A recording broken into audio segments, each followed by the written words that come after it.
Welcome to Raging Bullets, a DC Comics fan podcast, episode 327. The lights are on and the bulleteers are back home.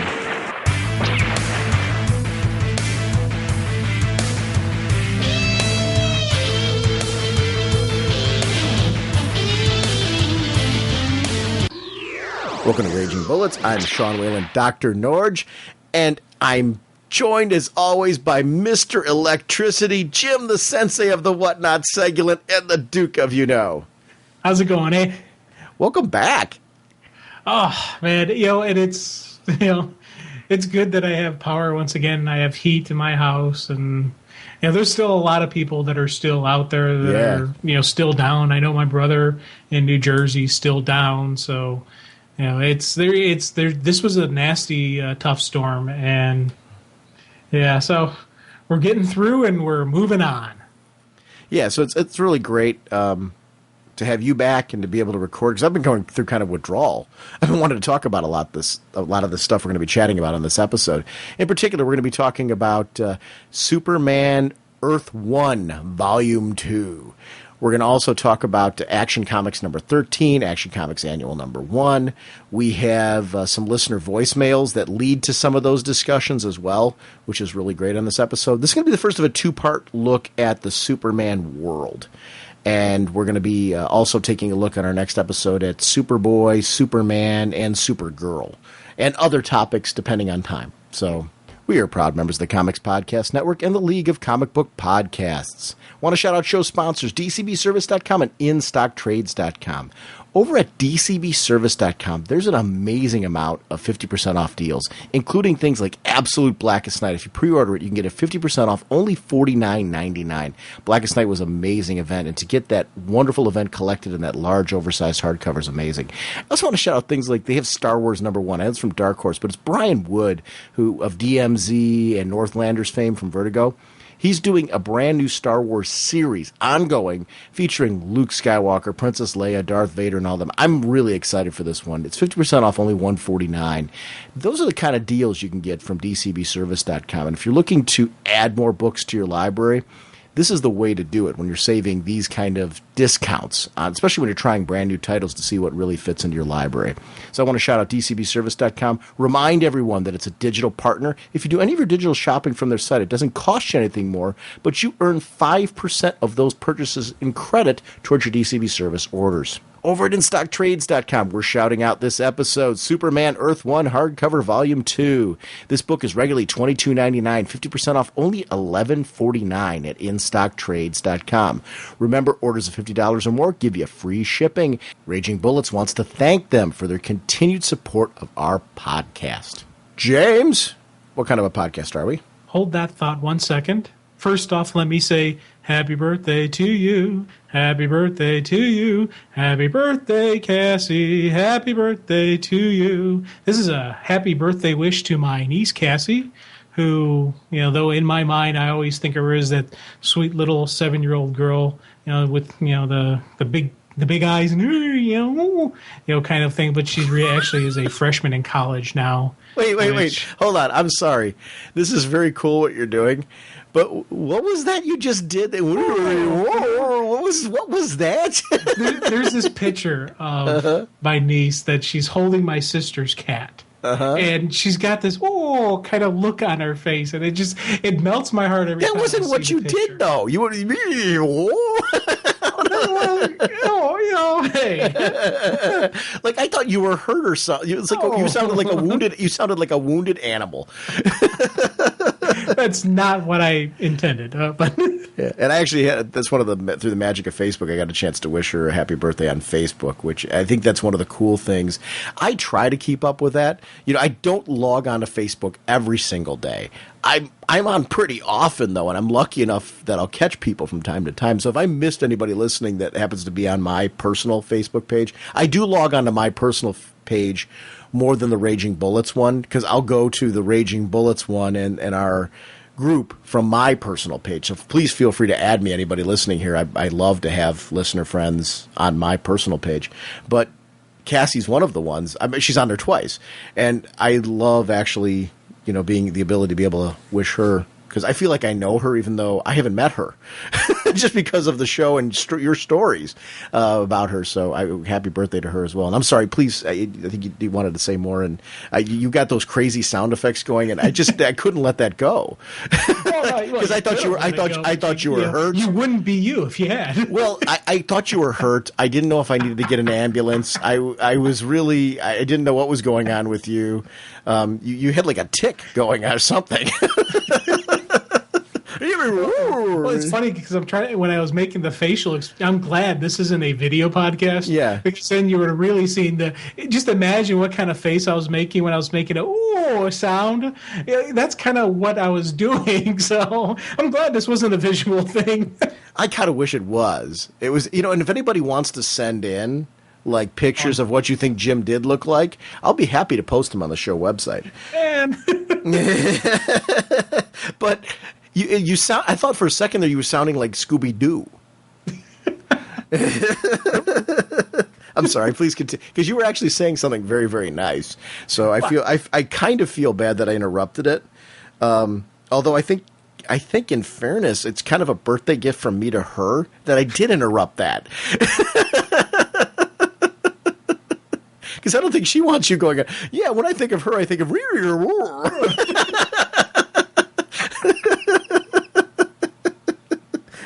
So go ahead. You're being a good uncle. So well, I'm being a good uncle, and she's an awesome niece. And I just wanted to make a moment and just say happy birthday, even though this is airing after her actual birthday. But my plan had been, if we had recorded at the regular time without the power outage, this would have been actually released on her birthday. This would have been a really cool thing to do. But oh well, best laid plans of mice and men often go astray. So happy birthday, honey. Yeah, happy birthday. That's really, really cool. Well, then what kind of a podcast are we? Oh, yeah, I just forgot. Yeah. Raging Bulls is a spoiler podcast. We go in-depth into plot line, story twists, and whatnot of the comics we're reviewing in the show. So, if you haven't read the books, you may want to come back later so you can better enjoy the show. Let's talk Superman. A scarlet costume ejects from his ring, and in a blur of motion, police scientist Barry Allen becomes the Flash. Jim, before we kick into our Superman chat, there's actually a book I'm really motivated to ask you if you've read. Did you end up picking up Lot 13, number 1? I picked it up. I haven't read it yet, though. We're talking about that next week. Okay. It's that good. This is the first book in a while. And let me clarify this. There's a lot of comics I'm really excited about, but this is the first one for a while that was the surprise book that I don't know who posted it on Facebook. I ended up seeing it somewhere on Facebook, and then I posted it to our group because I saw the creative team of Steve Niles and Glenn Fabry. And knowing that it was going to be a horror title and that they were going to be involved and it's an ongoing, I was super excited. But it's something that I wasn't really, it wasn't on my radar that this was something that was coming out. And I picked up the first issue and I read it, and this blew me totally out of the water. We're going to definitely talk about it next week because I just thought it was an absolutely terrific Vertigo release. And it's one of those books that just begs to be discussed on the show. So we will definitely talk about it next week. Speaking of books we're going to talk about this week that I thought was mind-blowingly cool, we're doing this 2-part Superman discussion. And it's going to be 2 parts because of the sheer amount of Superman material we're going to cover. Superman Earth 1 Part 2, Volume 2, I should say, came out. Written by J. Michael Straczynski, pencils by Shane Davis, inks by Sandra Hope, colors by Barbara Ciardo, lettered by Rob Lay, Superman created by Jerry Siegel and Joe Shuster. I really, and I appreciate your flexibility on this, I really wanted to start off by talking about this book. I read this, I could not put it down. These hardcover volumes, they've got a lot larger page count, a lot more story depth to them because they're created to be that way. And I really like this delivery. I think what DC's doing with their original hardcover volumes is just really amazing.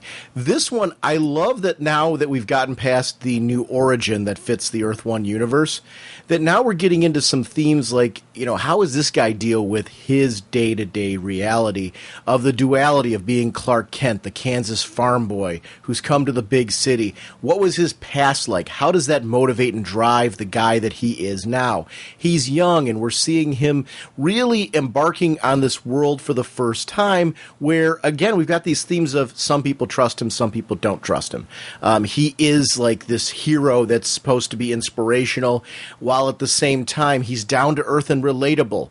I feel like he's genuinely a good guy, and he's somebody, again, that I want to be, which is, I think, an important role of Superman. But I really find that I like this kid.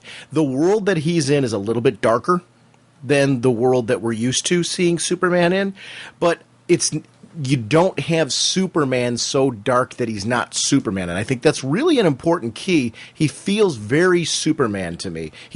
Every time because you do the dun-dun-dun all the time, I can't help but think of him as the dun-dun-dun guy now, just because you do it. So it really is coming from you more than me when I think of it that way. But he is that guy to me. Are you feeling that way about I mean, like, how did this volume hit you over the first one, or in this whole theme of what's going on in Earth 1? Dude, this hit me like a hammer. This was, again, another just really bam, hit you and like, oh, that's cool. And it's the differences, but the similarities to what, is the Superman universe are the stuff that really draws me in and makes me appreciate and enjoy it more. I'm loving the fact that this Clark feels like Clark. Yeah, his world's a little bit different, so he's going to deal with things differently, but his core person is Clark. And changes like with Jimmy Olsen. I love this Jimmy Olsen. I think this is a great, photojournalist, borderline insane kind of guy who's standing there as, cars and aliens and whatnot are flying all around him, but he still gets the shot. And that's, to me, is like the photojournalist. It's that borderline, craziness, but it's still Jimmy Olsen. This isn't like, extreme edge, yeah. No, this is still my buddy Jimmy. And I can see this kind of guy hanging out with him and, being friends with him. You're talking that same thing about Clark. I have that same vibe with all of them. I really, really just dig the people beyond the hero in this title. I like that this felt like a movie to me.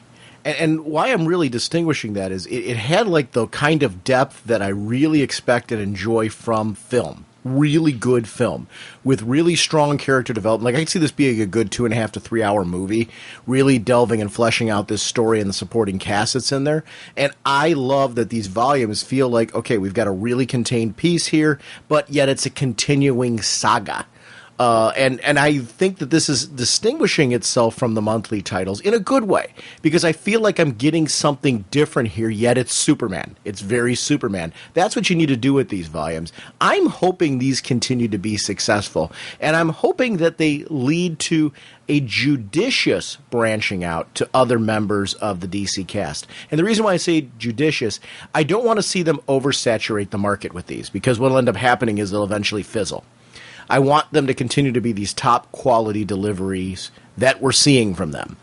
And, I want Superman Earth 1 Volume 3. I want Superman Earth 1 Volume 4. But I want it with this kind of quality. Ideally, if you can keep it going with this creative team, you got a home run hit.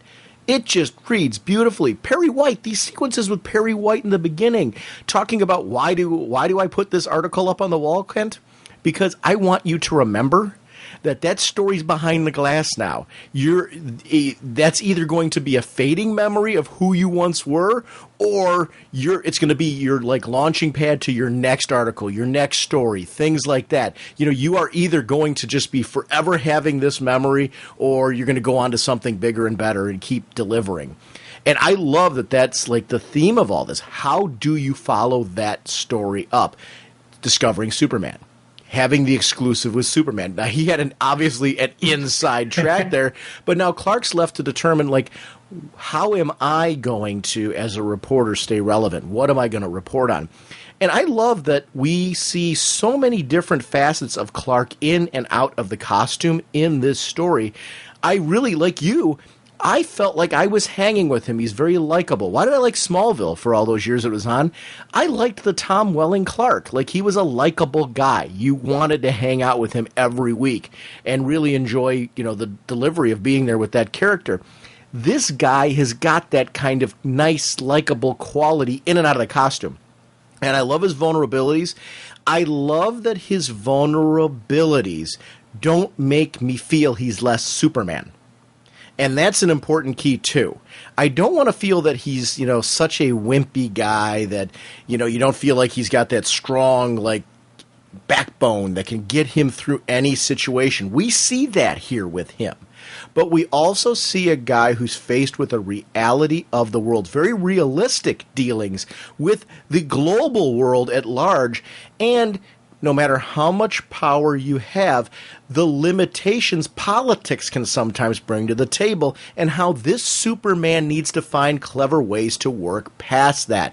This is quality storytelling that is really exploring some themes that I think we've seen explored with Superman, but not in this way. This feels very today, very now, very current. I could see this guy flying around our world and doing these things and being a part of it. I eat that junk up. That's what I want from my Superman. I want to feel like I'm going to look out my window at any moment and see him doing this. So that's something that I really ate up about this. I kind of like it. I can tell you're lukewarm towards it. I am. I'm a little torn, but I think as the story, we talk more about the story, I think you'll see some of the bits that really sold me on it. Lois is one of the bits that really sold me. Go for it. God, I love just how she's like, no one can be that clean. Not even a parking ticket. And Olsen's like, hey, so because he hasn't done anything wrong, that means he's done something wrong. Exactly. She's right, though. Her reporter's instincts going off. She knows there's something not right about Clark. She's right. That's one of the great things about all this. We know as the reader that she's onto something. She doesn't quite know what it is, but we've got the inside track. And see, that's something I really love in comics, too, where you're kind of going along for the ride. And you're like, I know something you don't know. But here's the thing, too. And I know we're going to kind of jump around a little bit when we discuss this, because when you go to Lois, you've got to talk about how that resolves with Lois. Lois goes on the hunt to try and figure out the backstory of Clark Kent. There's got to be something in this guy's life. And we'll talk along the way about what she discovers. But I love at the end, she's faced with this moment where she can really reveal something about Kent and really start causing some problems for him. Meaning that, bring him into question with the boss and do all those kind of things. But then she overhears him with Perry in this real emotional moment where he's delivering this story that comes from the heart. And Perry's having that one-on-one with him about stories from the heart and how they don't necessarily wind up being cover stories, and how to find a balance as a journalist. And she's like, I think she's connecting with him for the first time and kind of really getting who this guy is that's been under the radar. I think for the first time, maybe she understands Clark in a way that none of the other members of the cast is ever going to. And that was a moment for me that, I loved the whole journey to that, and you can't have that moment without the journey. And we'll talk about the journey along the way in our discussion here. And I know I'm jumping to this right now, but I'm so giddy about that moment because that was an important, powerful supporting cast moment that, again, shows to me why is this relationship between Clark and Lois such an important, the Clark Superman Lois love triangle that's always been in there. That's why I want to see these two eventually together. I want to see the super marriage again at some point. I want to see us get to that point where we can actually see that. I don't think it's a weakness of the Superman story. I never have.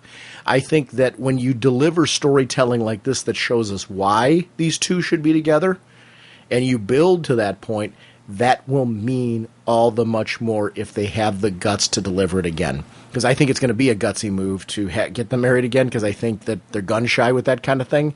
And I would eventually love to see that happen, where we get the journey that leads us to that. Whether it's in this book or it's in the main continuity, I don't know.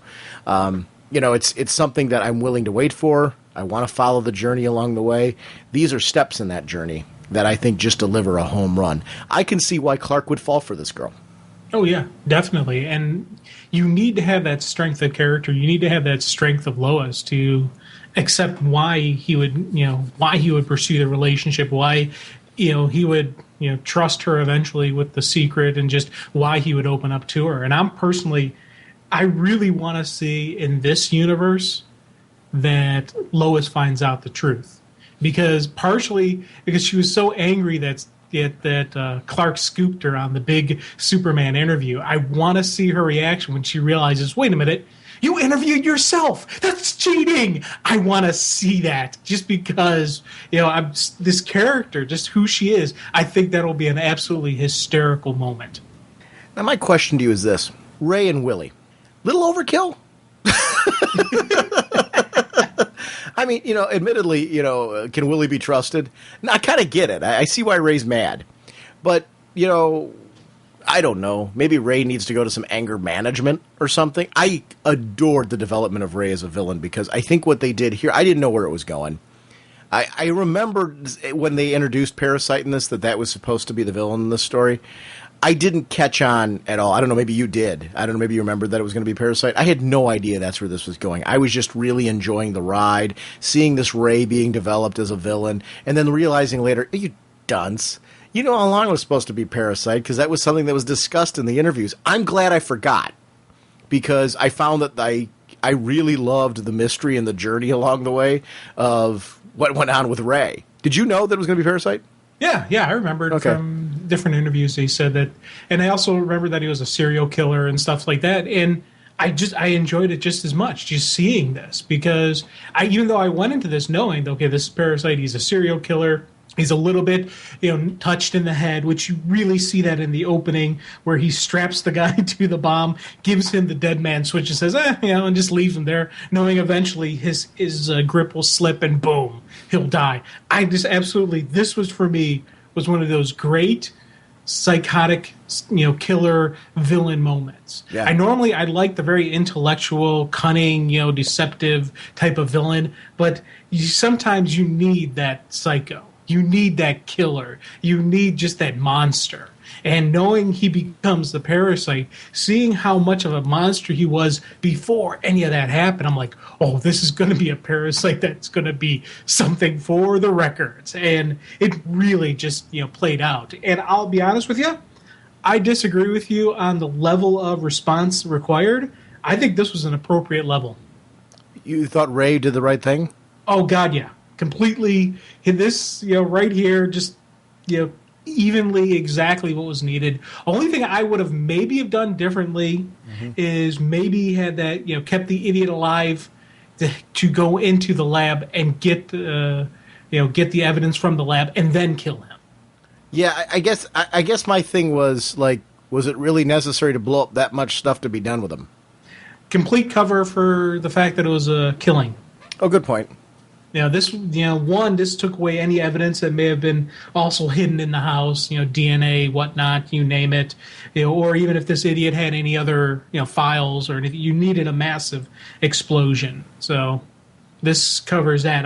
Only thing I maybe would have done is kept him alive. But to be honest with you, given who this guy is and what his personality is, he wouldn't have, felt he needed this pathetic guy to get him into the lab. Yeah. He already had the badge. He knew exactly what he's going to do because he is, the best at what he does. So he doesn't really need this weak link in there.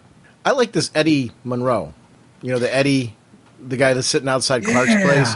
And just the clues along the way that this guy was delivering over just how bad his life was. I like that kind of stuff because I think it's important when you get a Superman that recognizes that for as powerful as he is, for everything that he can see, for his X-ray vision, for his ability to hear everything, that there are things he's going to miss. And that's a Superman I like because it's a guy who is constantly trying to up his game, trying to notice more, trying to connect with humanity more, so he doesn't miss things like that. He's grown up a human, so I'm not saying I don't look at him any differently than I would any other human superhero. But I love that with him there is that feeling of, he can't catch everything, and that's a frustration for him. This is something he's going to feel emotionally connected to because this is a guy he had personal contact with, a guy that he found likable on some level, enough that he was having this kind of, interaction with him. And those type of things for me with Superman in particular are really, really important because it brings him down to ground level. It brings him down to our level. And then when he flies up high, I'm that much more with him. and I that much more respect who he is and what he delivers as a character. There's so many moments in this where it really hits at the core of what I think are essential qualities of a great Superman story. Oh God, yeah. And it was funny when I first started reading, I was like, oh, this guy's kind of neat. I liked the character immediately, that likability of just the people around him. I'm thinking, okay, maybe this is going to be someone around for a while, and by the end he's dead. I was just like, what?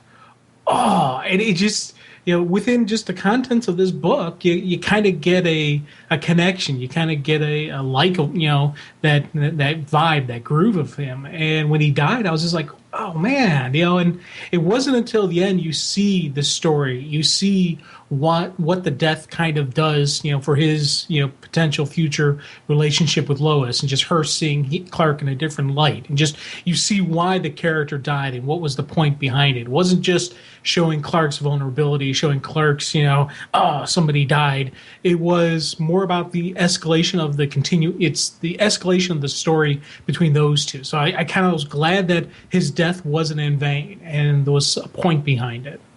I like this Lisa LaSalle. I thought she was really great because you've got this girl who's like the pretty girl, but she's got a little bit of a hard edge to her. You know that when Clark Slater is blown away because it's so outside of who he is, and yet she's very likable. She's very friendly. Like you immediately get like the attraction and the connection.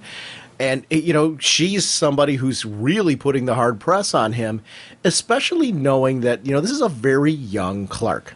This is a very young Clark who's going through that stage of his life where being Superman, he has these frustrations. If I have any intimacy with a woman, it could be devastating.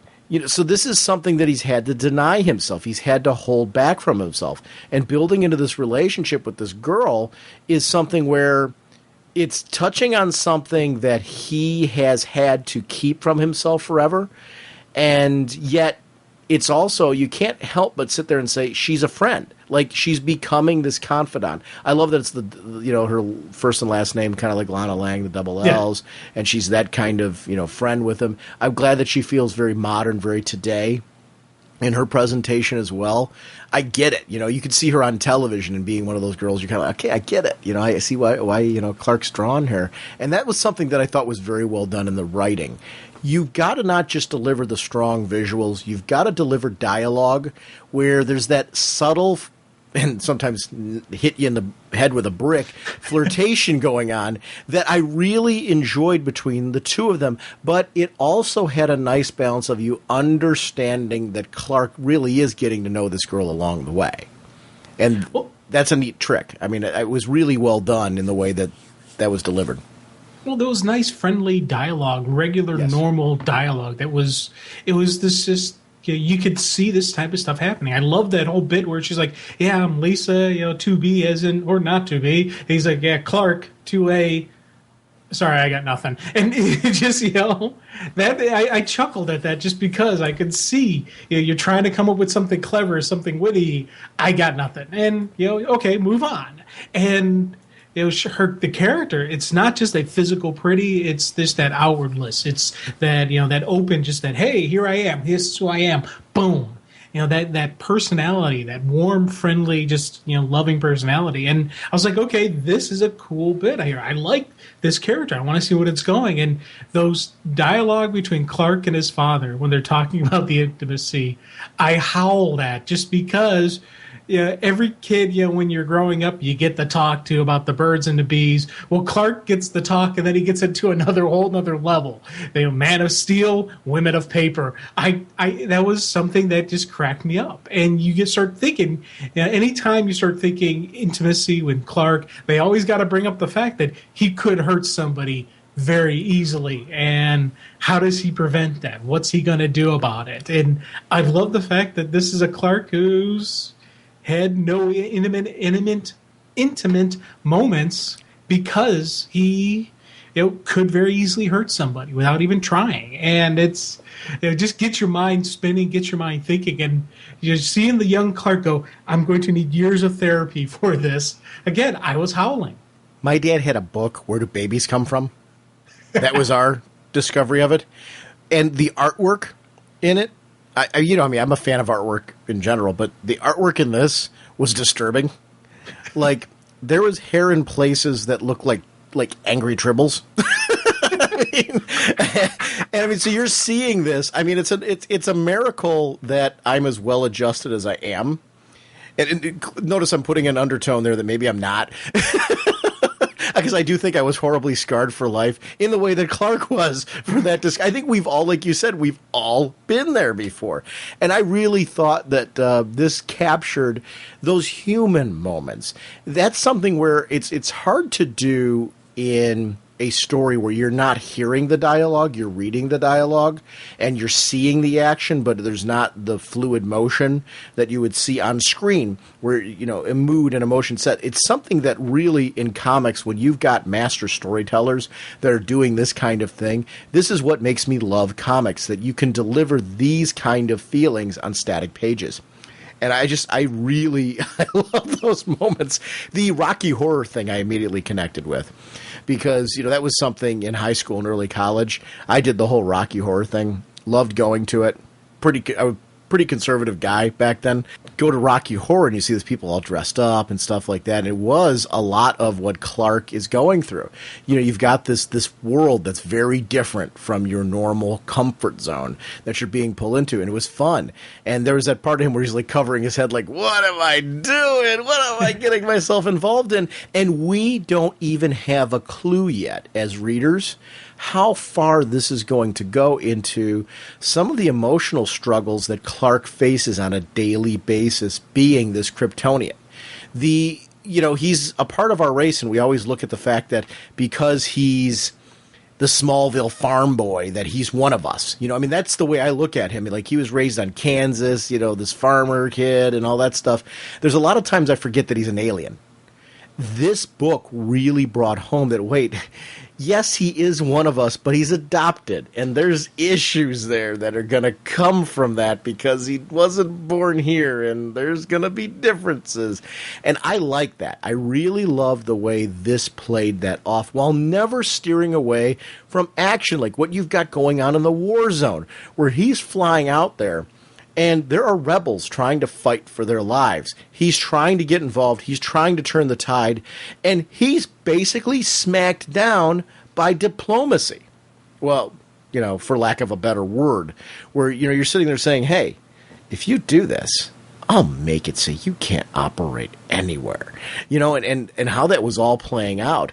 The man with the gun has the power, and in that moment, Clark really starts off on a theme through this story that winds up being reoccurring. How do I operate as Superman with this responsibility of showcasing myself as a symbol, of trying to put out there an ideology? Because Clark has a philosophy to him. And that's something I really like about Superman. When Superman's told well, you get to see that this guy's trying to promote a better life to people. That's Superman to me. He's somebody, it's funny on Facebook, superherostuff.com, and it got through the rounds, and I picked it up from somebody else who had already, I think it was Hall of Heroes, who had picked it up from there. They had this great Superman for President thing on there. He won't kneel before Zod, and all something. And I really, though, when you see the picture, it's that majestic kind of, that Superman that you could see being a leader of some sort. This is who I see Superman being, the guy who's taken it upon himself to say, I was raised this way by great parents, and, my mission here, my goal here with what I'm doing is really to set up a much better way of life, philosophy, to empower people. And I think that is a great role for Superman. That's why Superman, I never look at Superman as a vigilante. I always look at Superman as a superhero. And there's a huge distinction there, because a vigilante is not doing what Superman's doing. They're in their own way. They're becoming an agent of change in their own way, but it looks very, very different. And that's a distinction between him and your Batmans. Oh, definitely. And it's the part of the coolness that is Superman is because when I look at him and I see him doing his stuff, it's it's weird because part of me always wants Superman to actually be a government agent, to be, like his own version of, his own version of like the FBI or Justice Department or something, where he's actually licensed and authorized by the U.S. because he has the badge, he has the authority, he can make arrests. And part of me always wants it, but then part of me thinks no, it's that whole Superman's not just the U.S. He's for the whole world. Yeah, he has the American way where it's truth, justice, and the American way where it's about doing the right thing, helping the weak, helping the helpless. Just reach out and you have the power and the strength and the might to conquer, but you don't choose to. Instead, you choose to help, you choose to aid. And that's the kind of the ideals. But just something always wishes I would love to see Superman one day have a badge and just have that where he's got not only just the power, but he's got the legitimate legal authority backing him as well. And he's one of the few heroes I'd actually like to see. That Flash is another one. Do you remember Dark Knight Returns?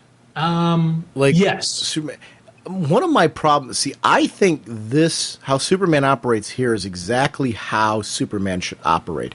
I don't think Superman should be a guy for one government. I think Superman should be a world power. Now, that's not taking away the truth, justice, and the American way, because this kid shouts it out in this book, and I thought he did it in a brilliant way. That is the ideals that he portrays in what he does, and I like that. That's something that shouldn't be taken away, but that's more of a philosophy and a style versus I have to be sanctioned. I like that he's kind of a world power, that Superman wouldn't just be deputized in one country. And I think that the Superman stories where we've seen him, it's almost been like that hinders him. It, kind of keeps him from being and living up to his full potential of who he could be. Because I do see him much better as a free agent. But you and I kind of look at that stuff kind of differently. And so I don't know if it's an issue of you being wrong and I'm being right, or more of just a different way that we look at, I think, where we'd like that character to be. Yeah. Now, I'm not taking away from how he is. I love Superman how he is. There's always him, Flash, and Green Lantern, and are the three heroes that I.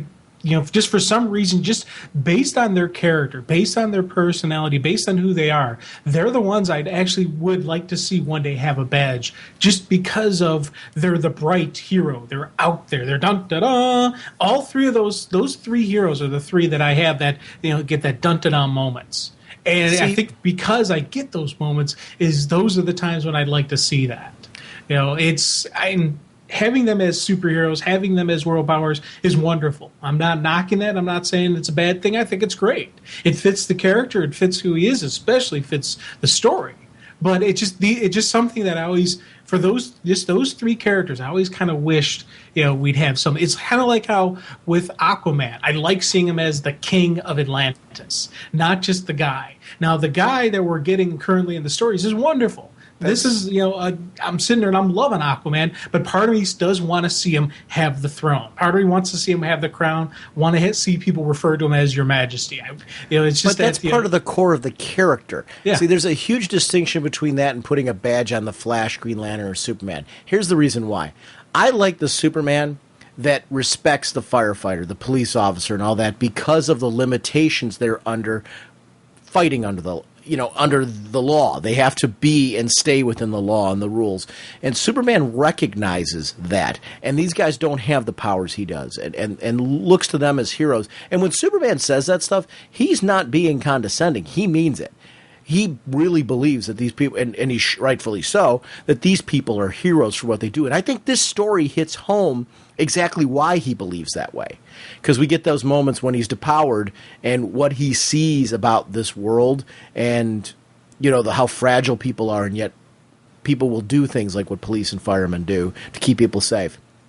I think that's great. I think putting a badge on him, when you do that, takes away from that side of him, that respect of the people that do wear the badge, because they do put themselves in the line of fire in a way that he's never going to have to, because bullets bounce off of him. Whereas these guys, every time they set foot out of the police station or the fire station, they're in danger because he can't be everywhere.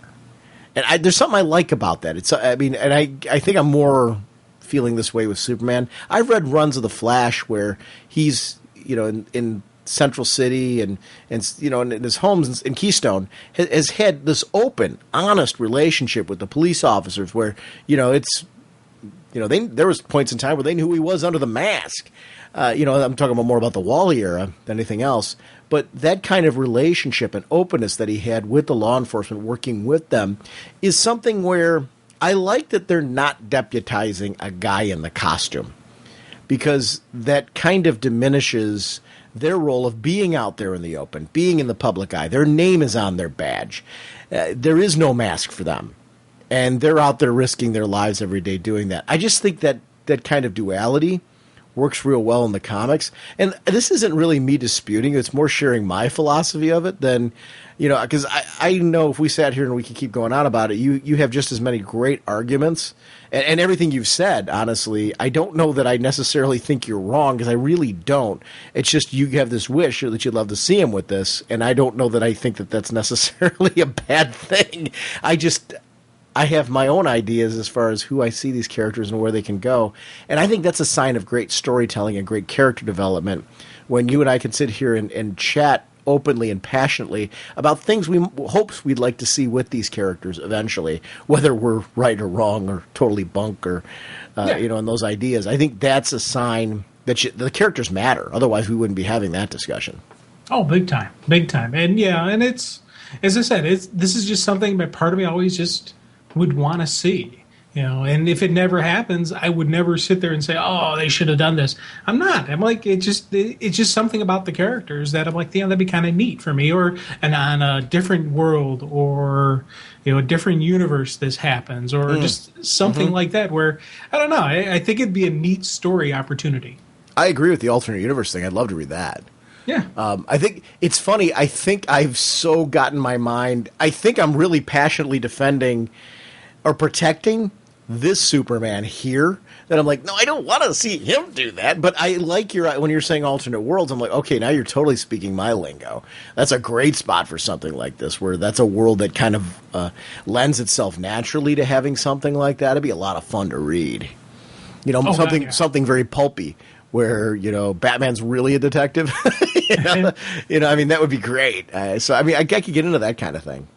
The new version of Parasite. Oh yeah, just the buildup of the character was wonderful, but then this first time you get to see him, I was just like, oh, that is a super creepy Parasite.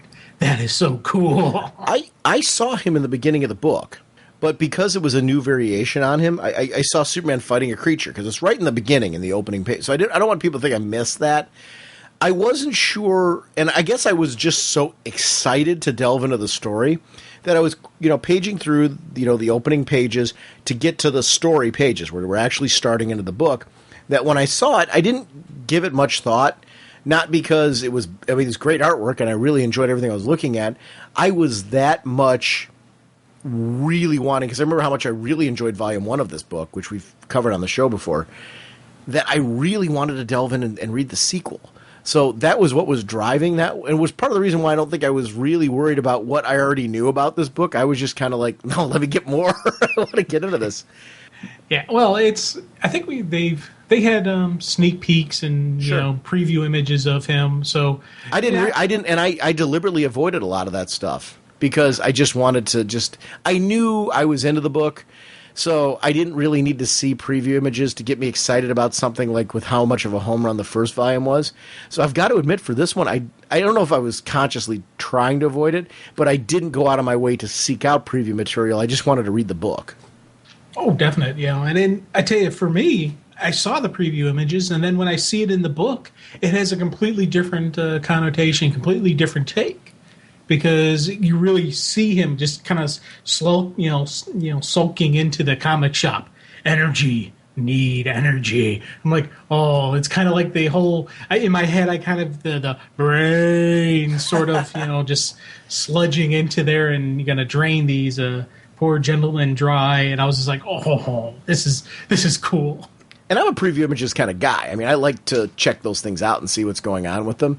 It's just in this book, for some reason, I know I saw some of them, but mainly the ones that I saw involved Superman. Like I know Straczynski posted on his site, or I don't know if he does it or somebody else does, some preview art of the cover and stuff like that. And I got into all that.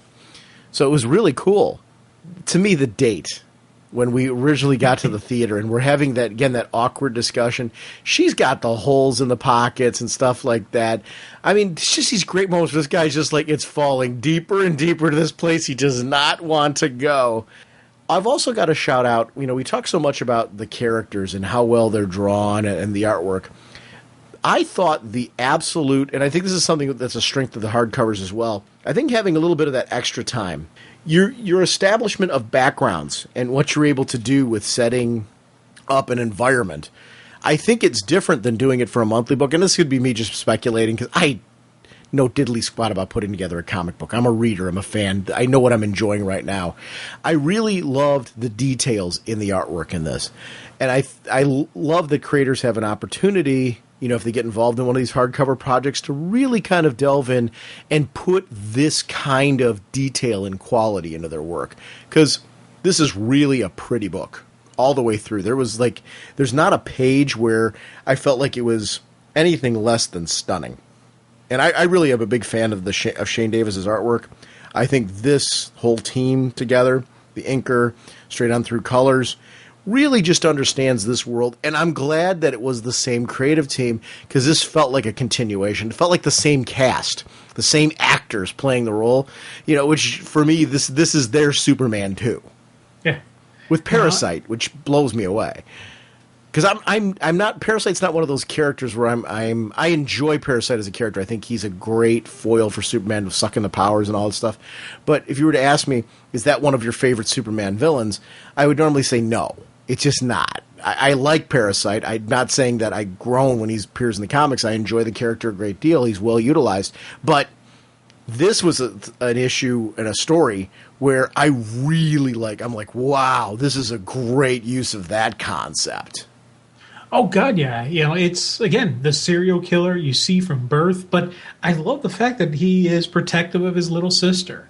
Now, it's honorable, to be protection of your little sister, but of course, he takes it a little bit too far, and he's a little bit of a killer and a little bit of a psychopath, and, it's, again, an extreme response for a situation, which kind of plays out through most of his life. But that, again, it was just a creepy moment, but he bit the kid's ear off. And you're just like, wow. And it's just, yeah. And you're like, how do you deal with that one? And you can just imagine the teachers and the parents and just, everything that goes through, and just, how do you deal with that kind of kid? How do you deal with that level of knowing that your child is like, okay, check off here, check here, check here. Yeah, that's 3 out of the 4 things that lead into a future serial killer, all done and checked before he's out of high school. Like, okay, we have a problem here. One of the things I really liked was the television program that was analyzing Superman, where you've got people from different, backgrounds and different commentators. I think this would be what it would be like today. I know this is what it would be like today. This is very relevant and very current. This is what ends up happening. This speculation without any basis in fact. But because it's being presented on television like this, it comes off like they are delivering facts about Superman. They are selling a message of what they think of Superman, that Superman's a threat, and building that ideal. And it's very different from other Superman storytelling we saw, because when you look back to Superman's past, just how he is embraced by the media, because they're in awe of him and all that, today's market would meet him with skepticism like this. And I love that this skirts that line, that he would be a ray of hope in the way that he's presenting himself, because he's done these great things, and there would be people who would speak up on his behalf. And you have your Lois Lanes and things like that who would be, an advocate. But when you watch this stuff, on the television, our world would be horrible for a superhero. Oh, God, yeah. And the military sequences with Congress and just everything, how they're breaking down, like, we have to figure out a way to kill him. Yeah, he hasn't done anything good yet, done anything bad yet. He's only been good, but what if? And it's always that what if question that starts raising, like, we got to start coming up with the contingency plans. Let's see if we can figure this out. Let's see where we can go with this. And I love that. That is just that element of realism that you need. And it's a terrible thing to say about this, about what we do and how we do it. And it's one of the things that, angers and annoys me with, the sensationalization of the negative in the news and just the, we're all going to die, news story. And let's skip over the story about this person being selfish and sacrificing for the good. No, let's focus on this negative stuff, which is what our media blitzes us with.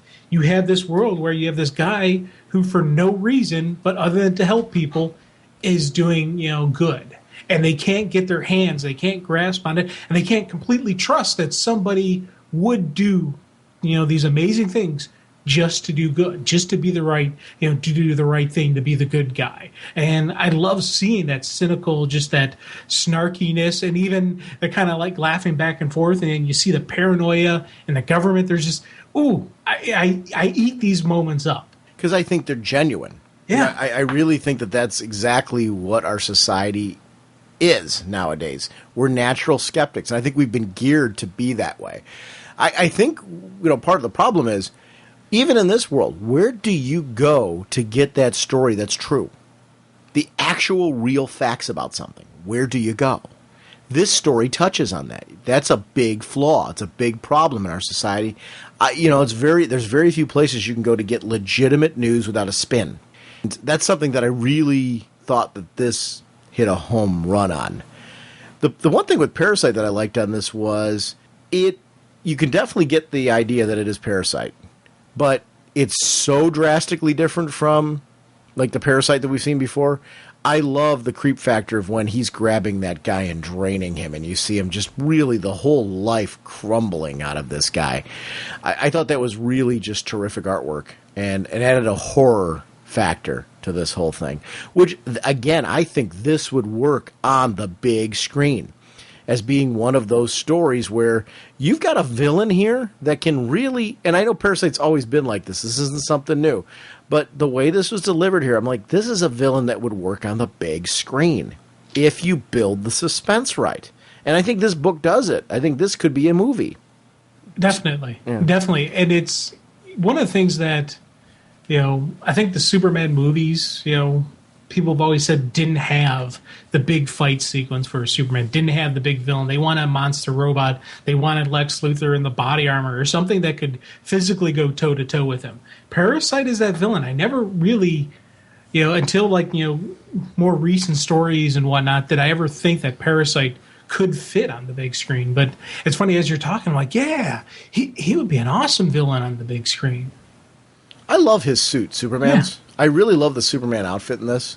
I just think the design's really, really great because I think it's a nice mix of the old with the new. I love the line work on it and the boots and everything. It feels like a substantial suit.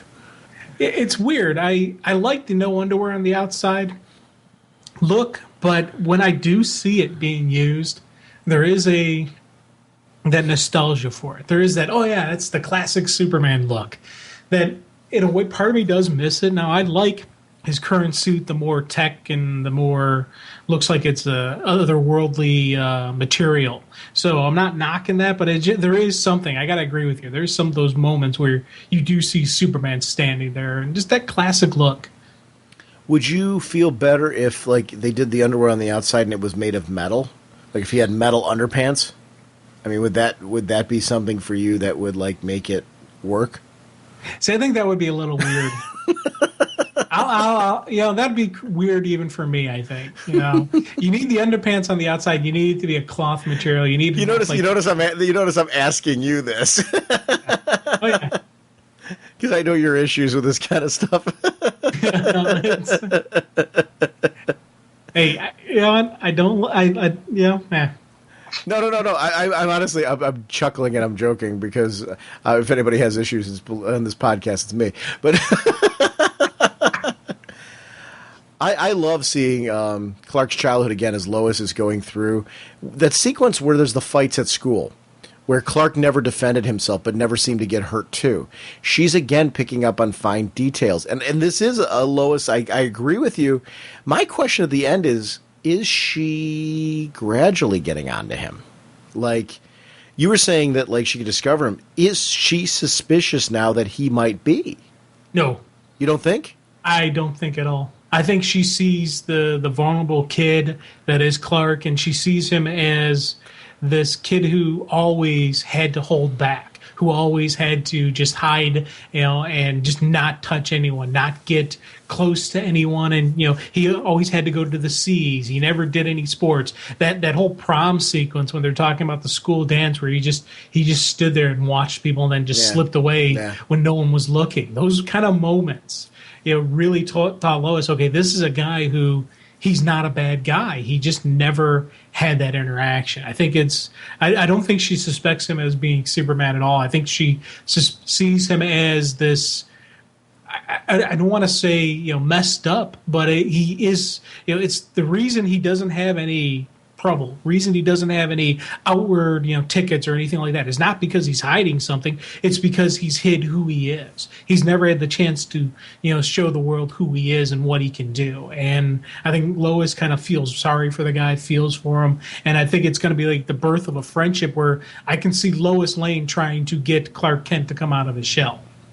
I agree with that. You know what? I see that more as her being onto something. I think you're right. I think that is more of what we're seeing here with them.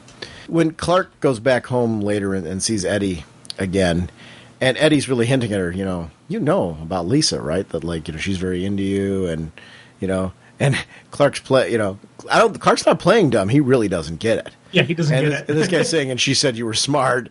I love those moments as well because you can totally get why Clark might be oblivious to what he's saying in that moment because he's using his X-ray vision and sees the needle marks. He knows what's going on with this guy. And that was something, I don't know, I really grasped my understanding of how hard it must be being Clark Kent and Superman trying to focus on so many things surrounding you, no matter how brilliant you are. I think that was something that kind of really hit home in this. Oh God, yeah, and it's those people moments, those humanistic moments of Clark, is the ones that always gets to me. Like when he and Lisa are having their little date, and he's talking about his cat, and just that whole sequence with the cat, how he rescued the cat, and they're both the last of their own kind, and just that tender moment where how they used to sit there and stare at the moon, and then when the cat finally died and passed away, and it just had that final moment of the cat's just dying there, looking on Clark and just letting him know, hey, I'm still here for you, pal. I gotta admit, it choked me up. I'm sitting there going, man, this is like, what the heck? Right in the middle of this comic, right in the middle of this story. And Clark's telling this to this girl. I'm like, dude, man, you don't realize you're dropping gold right here, man. And Clark is just being Clark. And he's just saying, this is who I am. And I love this whole sequence where he takes the cat up and buries him on the moon. I was like, oh man, it just tore at the heartstrings. Yeah, that was something where I love that it was a genuine, legit story. I've always loved Clark with pets because you figured this is a guy who has a lot of trouble finding a way to be himself and just to relax and to not have to hide. And with pets, you would get that. And this story really hit that home for me more than any other, because when you've got him there with a pet and he's going through that, I'm like, wow. Growing up, because this book broadcasts it, this guy had to throw grades. This guy had to throw out of school activities. If somebody came to his house, he had to be less of himself so they didn't catch on to who he was. And that was all things that I just really ate up.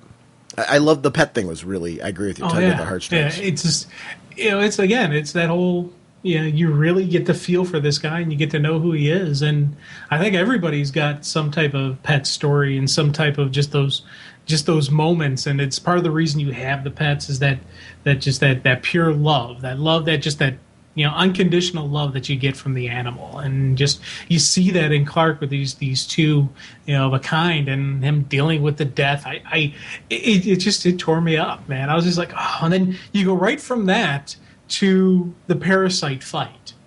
And I thought that for me was, again, a great just bam, bam, movement of the story. And you have this really tender, sweet moment, that goes into this really cool, fight sequence where Clark really starts feeling, okay, I can get hurt. I can take pain here. Something's not right. What's going on? There were so many moments where I loved seeing Clark fly. And you see these moments where he flies out angry and determined. But I also love the moment when you were mentioning earlier about the cat, where you see him flying to the moon. Yeah. Right off of the farm. There's so many just iconic, great Superman moments in this. You figure with a very revamped Superman. And it just proved that, these characters, under the tutelage of the right writers, you can revamp them like this and keep them just as relevant and interesting as before, and just take it beyond. Oh, yeah. And, it's weird with when he goes to his Fortress of Solitude. And I kind of didn't remember everything that had happened before with the fortress, and just and it was silly because as soon as I started seeing, I'm like, oh yeah, it came back to me immediately, with the ship and just how he went through everything and whatnot. But that was a kind of a weird, it was kind of a weird, cool moment for me that he's got this confidant in the, in the fortress. He's got in the ship, in who he is, and I kind of liked that, but I don't want to say it threw me off, but it did. It was one of those, because we have these ultra human moments of Clark, and then we have this ultra Superman moment.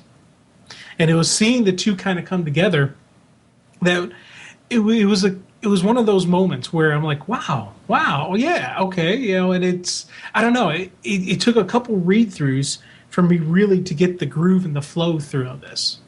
See, for me, that just added to what I was talking about with the cat before. Clark has this problem of being himself around humans because he's got to hide so much of himself. With the robot, he doesn't. There's no worry. Yeah. He can just be himself 100%. It's what Alfred does for Batman. Yeah. But in Superman's case, I like seeing that it's more than one source of that. I think that's something that's very relevant. And I just something that I really, really enjoyed in this is I could definitely see, the people that he's associating himself with in this book. Ma Kent, you see all the people from the Daily Planet, things like that. They all add to this sense of the humanity of the guy, but they also show just different aspects and different facets of his life where he's isolated. He can't 100% let him go because he's being reminded that he has to watch himself. And that would be a very lonely life. And he always amazes me when he fills that with different things that make his life for himself have some more personal value. Yeah, okay.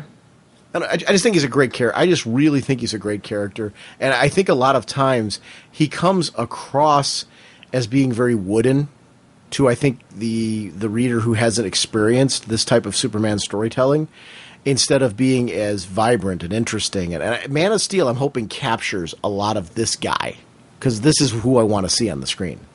Yeah, it is that combination of the human and the superhuman. It's that duality of the character that makes him, so fascinating. And it's, again, seeing him get beat down. I hate to say, I enjoy watching my buddy get, his butt kicked, but that is always just those moments of when you see he could die. Yes, there is ways for Superman, to get beat up. And just seeing the villain as he's beating on him, he keeps getting stronger and stronger. And you're like, how is he going to do this? How is he going to get past it? It was like the whole reminding, when I was reading the Doomsday. Just, everything that, just this unbeatable monster just kept getting stronger and stronger, more powerful. And same thing's going on with, you see this really jacked up parasite who is just, monumentally huge, powerful, flying around, doing all types of craziness. And you're just like, how's Clark going to beat this guy? There's no way. I love when Clark is depowered by him and he has his moment with Lisa. And it's finally, this poor guy is going to be able to get semi-intimate with somebody. And his powers start coming back partway through. I'm like, I've never been, usually I get excited when the superhero's powers come back. It's kind of like, it's time for the butt kicking. In this one, I'm like, that could have, really? You could have waited. Well, he's like, I couldn't have woken up an hour earlier. But see, I love that. That's, again, honest reactions from an honest Superman. I geeked out, though, when he was running and all of a sudden started being able to lift off and fly. Yeah. Yeah, and took off. Now, when he did take off and fly, did that person who was standing in the window see him fly off, or did you think about that scene where you show him slowly running and then they go to the window? Because he says, "Hey, Lori, did you hear something?" Oh, okay. So that would be like that's somebody who could have heard something but didn't. Okay. Because I'm taking that the noise that he heard is what brought him there versus what he saw. Okay. Because it wasn't, "Hey, Lori, did you see something?" Okay, I was wondering if that was going to be a teaser for the next part. This guy who sees, who Superman is, or sees that it's a kid or something like that. Yeah, I don't know. I don't see it that way, but there's things that pop up in comics all the time where I don't see it that way. Yeah. So who knows? I didn't read it that way, but I can see how you got at it. I liked seeing the armor suit, that type The of crystal-like suit, yeah. Because it was painful to him to get that put on. Well, and that even shows the spaceship's kind of developing a sense of humor. Because, he's like, you didn't do the bump, bump, da. And so this time when he blasts him, he's like, bump, bump, ba. I was like, okay, the ship is developing a sense of humor, developing, a little bit of a personality. Yeah, and I like that too. Because the ship, again, is like the cat in my eyes. It's, again, his confidant there when he can finally be himself. And I love that you see a joking between the two that becomes more familiar, like friends. Now, with the crystal suit and everything going on, it was one of the things that kind of, I like the fact that they recognize that he's going to have limitations. Yeah, it's going to protect him, but he can't do the heat vision while he's in there. And he's not going to have the trickle, recharge coming in from the sun. So, yes, he's got protection, but he's only got a limited resources. So, once again, he's facing an enemy that could very easily kill him. And I like the acknowledgement that, yes, Superman can die. This could go down horribly wrong for him, but you got to do what you got to do. He's the only one who would be able to stop Parasite. Again, it shows Clark, it shows Superman, it shows the character. Yeah, and that's something I think that's a common thing to throw out, because I think when Superman stories focus too much on one and ignore the other, that's when the character becomes unrelatable. And this guy is the farthest thing from unrelatable. I was glued to every single transition from place to place. I loved the crystal suit. Because you know what matters at this point, there was enough story development that in this same story, you're seeing round one. And you're seeing the beatdown that Superman went through and how he had to keep coming back. And finally, it was this third time was a charm with that suit that even though it's crumbling away, it gave him enough of an edge. And I liked that it wasn't a clean victory. Oh, far from clean. And the sister, Teresa, feel bad for her. Well, especially when, she ends up having something accidental happen to her. The brother hugs her and, then she gets drained.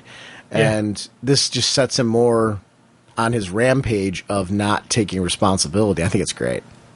Well, it's, again, the psychopath, it's not my fault, I didn't do it, it's all your fault. And even he starts charging Clark, and he's like, no more killing, no more death, no more. And just that full-page spread, just with the haymaker, and just sends him flying through multiple buildings. I love those kind of moments in comics when you just see Superman unleash, and he completely drains this guy of everything he has, just with the knockout punch. And again, this is a Superman moment, but it's a very dirty ending. The city's been destroyed, a lot of body count. This guy's own sister's dead. There's a lot of just carnage that came out of this. And you can't even say, this was a happy, good ending. No, it's a tragic ending. The bad guy did lose, but it's still, there's still a lot of, death and destruction. But something that only Superman could have helped people survive. Yeah. And that was always a key as well. I love the glasses were left behind in Lisa's apartment. Yeah. The point where Lisa clearly knows, that something's up. Like I get the feeling that Lisa is on the road to discovering who he is, maybe even before Lois. I think Lisa will discover it before Lois. And I think Lisa, it's weird, with everything about her personality and everything who she is, it would scream, don't trust her with your secret identity. But there's just something about her. I'm like, Clark could use her as a confidant. She would be, I think, that loyal friend where if Clark said, this is my big secret, I'm trusting you and you alone with it, she would take that, just that honor of the trust, that sacredness of that friendship, that just Clark is showing her above and beyond anything that anybody else could ever show her how important she is in his life by telling her that secret. She would take that secret to the grave. She would be 100% loyal and would not betray him. What did you think of his solution with the dictator or the leader? That's a tough one, because on one hand, I'm like, yes, that was the right thing to do. Get that monster out of there. But you do have that whole it's the prime directive mindset. Do you interfere with the natural evolution of a country? He sided with the rebels right there and then. Now, granted, the guy who's the dictator is a monster. But how do you know the guy who replaces the dictator won't be even a bigger monster? What do? Do you take out that one then? Are you now making yourself that you have to be the moral fiber for this country? Where does it end? Well, he didn't. Though, point of clarification, he did not take out the leader. He gave the people the means to do it. Right. But I mean, all he did was give them a slight edge. So I don't know. I think he empowered them by using the leader's own words against him. Yeah, well, he armed them. So it's when you arm the rebels, when he sided with the rebels on that. Now, I completely agree with if it was me, I had the power to do that, I would have probably done something like that as well. And we've seen the U.S. government do multiple times where they've, empowered and armed rebels and resistance and freedom fighters and whatever you want to call them, where they've done exactly what Clark did there. But the difference is, you have Clark, who is you have Superman, who's the superhero, who's, above and beyond the reproach that we normal mortals, our normal weaknesses. And that's always the question, should Superman do that? Should Superman get involved? And I loved seeing this. I love the fact that he did that, because it's something I've always wanted to see. I would always want to see Clark do. I would want to see Superman depose the monsters. But, what's going to happen next? Who's going to take over next? Where's this going to go? I hope we get some type of glimpses into this country again, in Volume 3. Poor Eddie's death. Nobody ever saves the day here. Save me, save me, save me. Just was really crying out for Superman to help him and maybe to give him a way and a reason to live. Yeah, and the poor guy, it just doesn't happen for him. What a sad story that was, because I liked him out of the with the Dylan songs and stuff like that. I thought Eddie was a very, very cool character, and that was something that I think gave Superman a little weakness to deal with. And then the upcoming with the Luthors. Yes. Again, it was cool that they didn't introduce Lex Luthor in the first volume. They waited till the end of the second volume to introduce him. Now, with the whole wife thing, because I don't ever remember reading Lex really having a wife or any like that, and I don't know. Well, I think this is going back to the original, I think the Earth 3, if I've got the right Earth. Lex Luthor did. The one where there was the bad guys and he was the good one, one of the good guys. I think he did, and I don't know if this is playing off of that or not. Just as an introductory concept. But it's been so long since I've read that. I remember him being married, though. That good guy Lex being married. That doesn't necessarily mean that that's what they were going for here. So don't quote me on that. But that was kind of how I saw it. Now, the boyfriend that was slapping around Lisa, that or boyfriend or John or pimp or whatever he was, that was slapping around Lisa, where Clark just dumps him in the middle of Alaska. Again, that's another holy crud, Superman just did that to that guy moment. Well, he was so angry, at this point, because this is somebody he had his own frustration with and cared about. And then to find her with another guy had to really put him over the edge, of what do I do here? Well, and it wasn't even just finding her with another guy. It was the violence. It was the smacking around. And he's just what she does for some money on the side. Yeah, and I like seeing Clark have that reaction. But it does have me saying, whoa, that's Superman just dumped somebody in the middle of the Alaskan winter or the Alaskan tundra, where if you're not properly dressed, you're gonna lose some toes. And that guy was not bundled up, even if the town was only a couple miles away. That guy is still gonna have some medical issues when he actually finds shelter. Yeah, that was one of the things that really kind of stood out for me there as well, was this idea of the issues afterwards. Like, this story had so many things that, like, happened, and that I was thinking beyond them. Like, what happens next? Questioning, the who, what, where, when, why of where these things are going to go. And some of them were revealed within the story later on in the issue. Others of them were naturally, like it would happen in real life, left dangling to, did he, didn't he? Did this person go here? Did they not go there? Yeah. And that's stuff that, again, adds a reality, because there are times we zoom in and out of life where we skip whole years of people's lives that we're connected with. And I don't know, that's something I just found that was very interesting with this, the way this was handled. I love seeing the artwork towards the end of the Luthors and a little bit more of their relationship and how there's that playoff between the two. What do you think about him being married? Like, do you like that? Is that something that's working for you right now? Oh, yeah. It's, again, the intro of the character, so we got to see, flesh out who and what this Lex is all about. But for me, married, single, that's not going to be a big thing. Either way is not going to be, it's not going to make or break a character for me. As long as we get that same Lex Luthor, as long as we get that same core personality and just I get that same vibe from the character, then I'll be happy.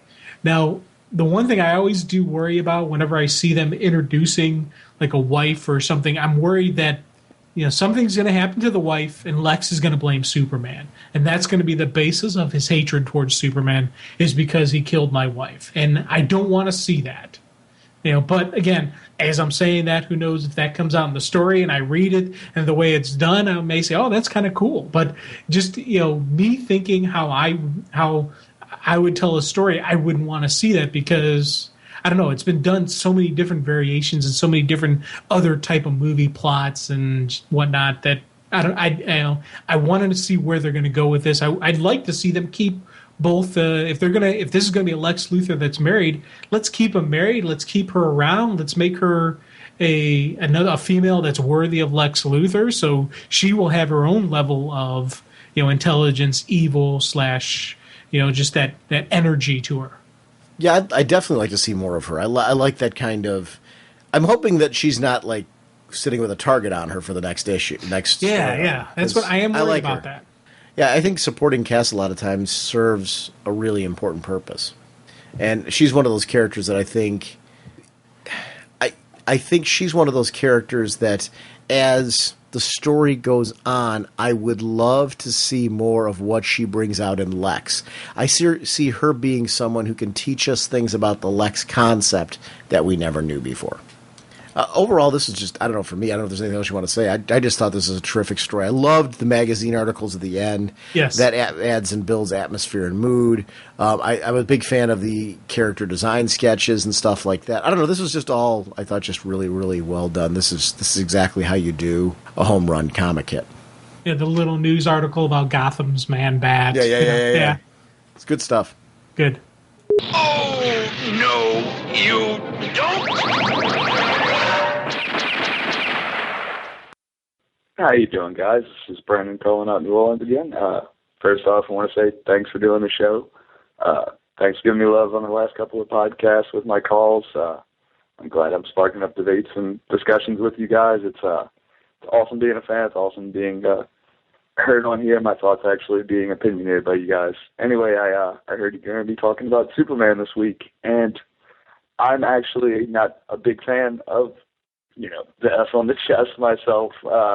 I mean, as a kid, I grew up in the era where he was the almighty, all-powerful, could throw the moon out of orbit if he had to, and I guess that's why I always, flew more to Batman, and Batman's always been my guy. When you talk about the big two, Batman and Superman, there's no argument. Everybody chooses a side right there. You're either a Batman guy or a Superman guy. You can have your Green Lantern, you can have your Hawkman, but there's no question somebody's always going to prefer Batman or Superman. But in the New 52, I have kept up with Action Comics. You know, I tried to, especially when all the 52 came out, I tried to grab hold of as much as I could, and of course, you know, I had to weed it out because we all have expenses. And I really didn't like the first Superman issue, so I dropped that one actually relatively quickly right off the bat. Action Comics, I loved Grant Morrison. I love his take on Superman, his feel. The first couple of issues, T-shirt and jeans look, it was awesome. And then coming out, as of recently, the Zero issue.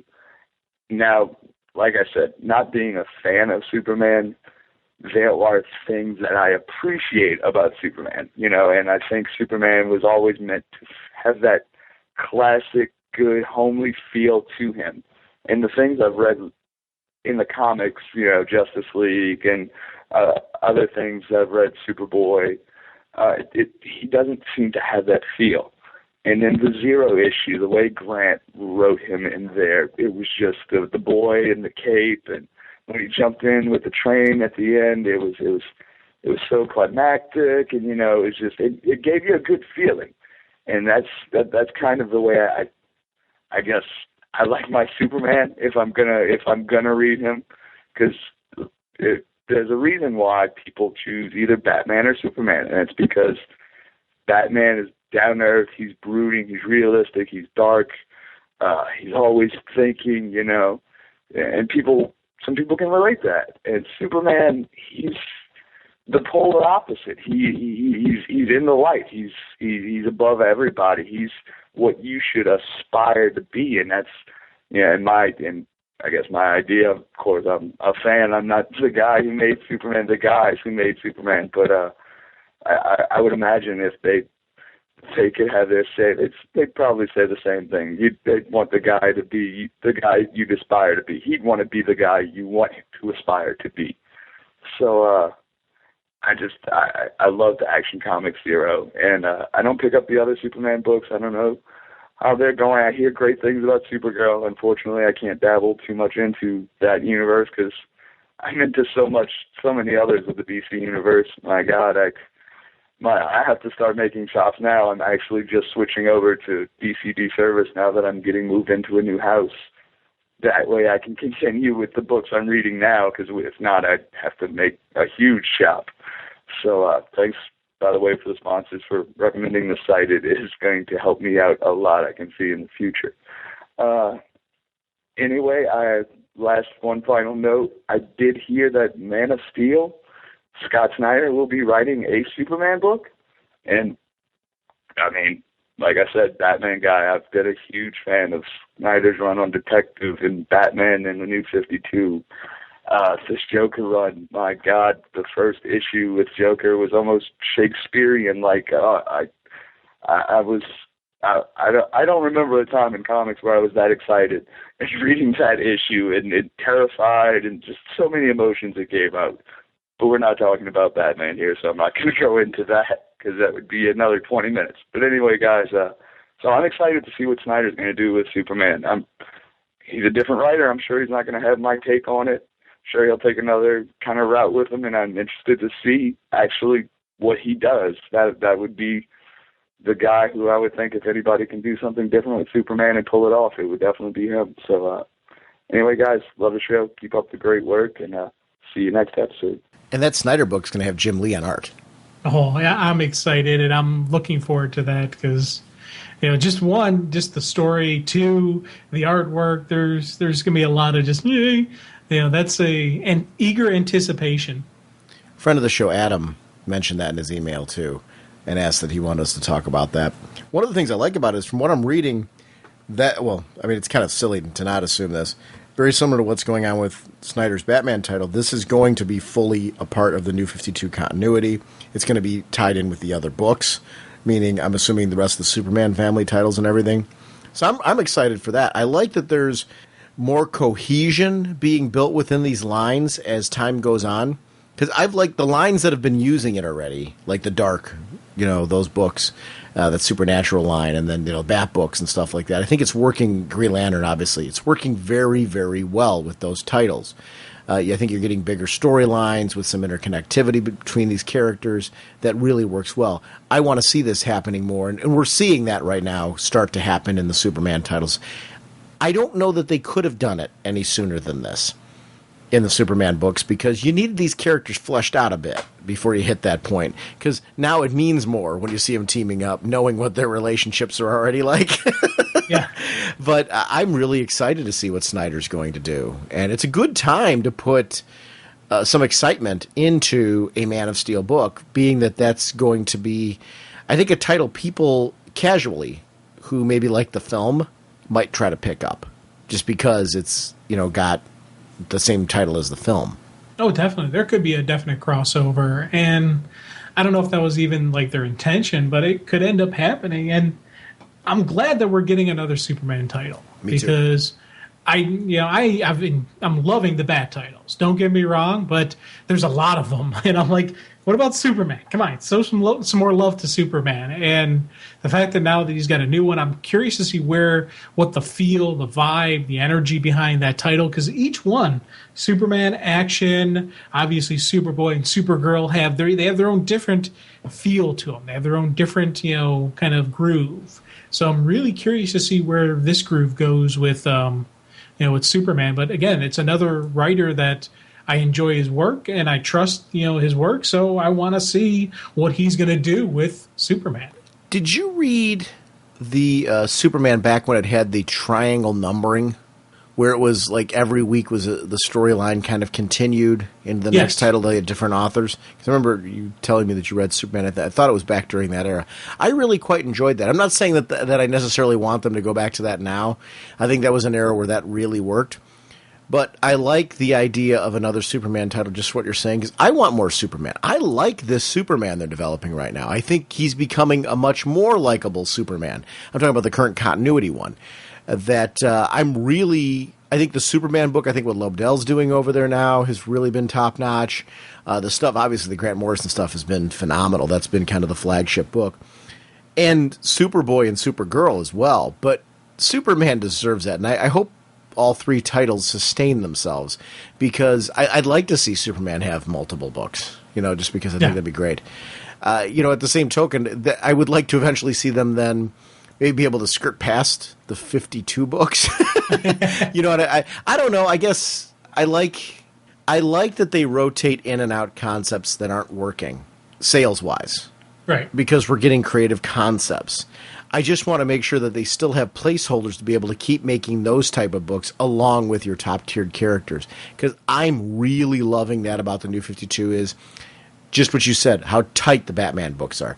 What's going on great with the Superman books. Wonder Woman, The Flash, Aquaman, big-name characters, Green Lantern, that, these lines are working really well for. But then, you get an all-star Western in there. You get Justice League Dark in there, which, I consider a smaller book. Animal Man, Swamp Thing. I mean, these are really cool reads that, I'm hoping they keep trying these experiments, because Resurrection Man, I loved Resurrection Man. Yeah. I thought that was really a cool concept. And, you know what? Do I mind that those books are canceled? Well, as a fan of the book, sure. But there's that fan in me that's like, hey, they gave this a shot, and it was cool. And they tied it. In all these cases, these books are being tied up in a way where I feel like my stories are coming to an end. You know what I mean? I feel like I've gotten us a satisfying conclusion that acknowledges that there were fans that were reading and enjoying that run. Yeah. And I think that's really it's a build brand loyalty. Whether somebody's reading 3 of your books or somebody's reading 52 of your books, you want to make sure when they're reading those titles, if that one book, like let's somebody's reading 5 books and one of their books is now being canceled to this, you want to put them in a situation where they feel like spending that time with your comic book line was worth it. So you always want to give those experiences validity for the consumer. That's the way that you build a larger comic audience. You need to do that type of thing on top of any advertising and things that people always ask for. But I don't know. I thought this was something that was, I don't know. He's bringing up some really, really great points about the Superman books, Action Comics. Do you feel Superman's your guy? how true to Superman for you is Action Comics with the T-shirts and jeans and that type of look? Is that who Superman is to you? Oh God, yeah. This is. I'm completely thrilled with the Superman stuff. It's funny because on the show, Batman's getting a lot more love just because the big stories that have been happening, boom, boom, boom, one after another. But I'm reading Superman and I'm loving what I'm getting. And talking about Grant Morrison writing, just creating Superman, issue 13, I ate that up. Yeah. With the Phantom Zone, but especially the boy and his dog with Krypto, just those moments of that, and again, going back to Clark with an animal, tore me up. Just seeing that dog there, when Pa died, and the dog sitting there, loyal friend there, and through thick and thin, Krypto's always been there for him. Do you have issue 13 in front of you? Yeah. Pull it out. Let's just start talking about it because you're already going there, and we might as well because I loved that Phantom Zone stuff.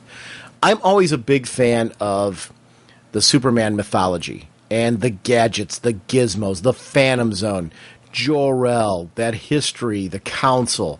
And, just when you're introducing those things, even if you do it in a new way where you're expanding upon what we already know about Krypton, because even when they're showing images of the Fortress of Solitude there, and it's still got that kind of crystalline look, but there's something a little bit more modern, a little bit more substantial to it than what we've seen before. It's just a newer version of that.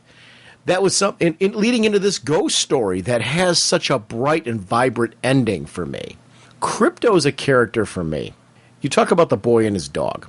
Let's talk about what Krypto is. Krypto is the ultimate pet. We've all wanted or have had pets like this where no matter what your life is like, no matter what's going on with you, your pet is there for you. Your pet's non-judgmental. Your pet lays there with you. Your pet brings a ball up and drops it at your foot. My cats do this too. So, and I've had dogs that do the same thing.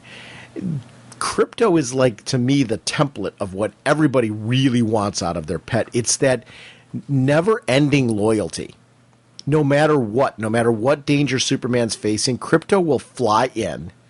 He'll start attacking to defend his master. Ultimately, he ends up getting swatted away because usually when Krypto needs to come in, Superman's fighting a really big bad. But you still get this idea of this constantly loyal dog that no matter what Krypto goes through is just going to keep coming back for more. And there's something endearing about that. We all want a Krypto, right? That's the dog you want. You just want to make sure not to upset it. But what a great story this one was, because this is another one that touched at my. It got that horror element that I really, really enjoy, but then it really got that Superman story that touches at my heartstrings, and that Krypto was really great. Yeah, and seeing the Phantom Stranger in the Phantom Zone with him, and just that everything that played throughout that, it had that creepy, Halloween ghost story type of energy to it. But then you get this great moment of this dog that's just been loyal throughout his entire life. Even as a child, as a baby, is when Krypto got pulled in there. And Krypto got pulled in because he was defending Kal-El. He was defending the baby. He was protecting the baby, doing what he was supposed to do. And I loved seeing those moments. And just it gets rewarded back to him, where Clark's like, hey, I promised I'll get him out. I'm going to get him out. And at his risk to himself, he's able to pull Krypto out. And he's able to, and it's just that, take him up to the sun, get him in the energy. Come on, boy, you can do it. Good dog. And I was sitting there, I'm like, yay! I was completely with this. And I was just like, these are just these great moments, and I want to see more Krypto stuff. Every single time a writer handles Krypto right, I want to see more. Because, this is just a great, just connects to you just on the most basic human level, is the boy and his dog, or just that never-ending, that unending loyalty. It always gets to me, man. Yeah. And we finally see at the end, you want revenge, so let's you an ideal. Is that Mxyzptlk? That's how I took it. But again, I wasn't 100% certain who that was, but I thought that was, Mxyzptlk or however you word it. Yeah, Mxyzptlk. I think I'm messed it up, so I'm not even going to try. Well, so I'll say yes. I used to call him Mixelplick for years. So it was somebody corrected us on the podcast. Yeah. At one point in time, and I've been doing it ever since, which I'm hoping is correct, the way that they corrected us. You know, I want to comment in the backup of this issue, the Shali Fish as a writer. Yeah. Because I've really, really enjoyed the work of Shali Fish here in the annual and the other backup features. I really feel like there's a great understanding of what Grant Morrison's trying to do, the whole theme, but also what makes good Superman storytelling. And I've really felt that these stories are every bit as valid and as vibrant as what is going on in the main part of the book. It feels like it's really a great companion piece to this, never losing that intensity. Yeah. Even with the ghost, with the ghost story of Crypto, or Crypto is kind of, and the dog was by his there. side. Yeah. That was just, again, this was a really cool, Superman, really cool, Crypto, really cool, just, Clark story. Even though part of this was Kal-El, part of this was Clark, part of this was a Kryptonian warhound, or whatever you refer to Crypto as, but it's still, it had those moments. And I want to see what they do with him in the future, because this isn't just an introduction to not show him again. He's going to be around now, and I want to see what happens to him. Yet if the dog could talk, he'd tell you that late at night, when all was still, and the walls between worlds were at their thinnest, that was the time the dog loved best. Oh my gosh, did that hit a home run, or what? Yeah. What a great story development that was there. I really dug that. Yeah, just the ghost images when he's at the grave, and you can just kind of hear the sound in the dog's voice as he's just sitting there, or when he's laying there at bed and just puts his head, on the lap, and just like, oh man. As long as we're talking Action Comics, let's go ahead and jump into the Action Comics Annual, which introduces the Kryptonite Man. And the concept we really haven't seen, I didn't realize it, a whole lot of kryptonite in the New 52, and I love that. I love that now. Like, this is something that a year later we're finally getting to see more of this in the annual, and it's this feeling like Superman's been around. Now we're trying to experiment and find ways to what is his vulnerability. We're seeing how the world discovered it, how the scientists discovered it, how Lex Luthor discovered it. General Lane, all these people discovering what is Superman's weakness. I like that. This is a great way to introduce this. If you're going to go back and reboot Superman and go all the way through that, let us experience that again. Let us experience what it looks like in this world. I ate this one up. What a great way to use an annual, because you need a big story for that. And we take a character with this husband that was the one that was beating his wife that Superman stopped and got her into a shelter and all that stuff. I love that was something that, I guess on the surface you could say it was a throwaway moment, where that happened. And I don't know, I figured that was kind of done, right? Oh God, yeah. I did not see him coming back as the big villain or anything like that. It was just a Superman moment, and it was one of those things where I had to go back and go, wait, I love the fact they put the little editor's note in there.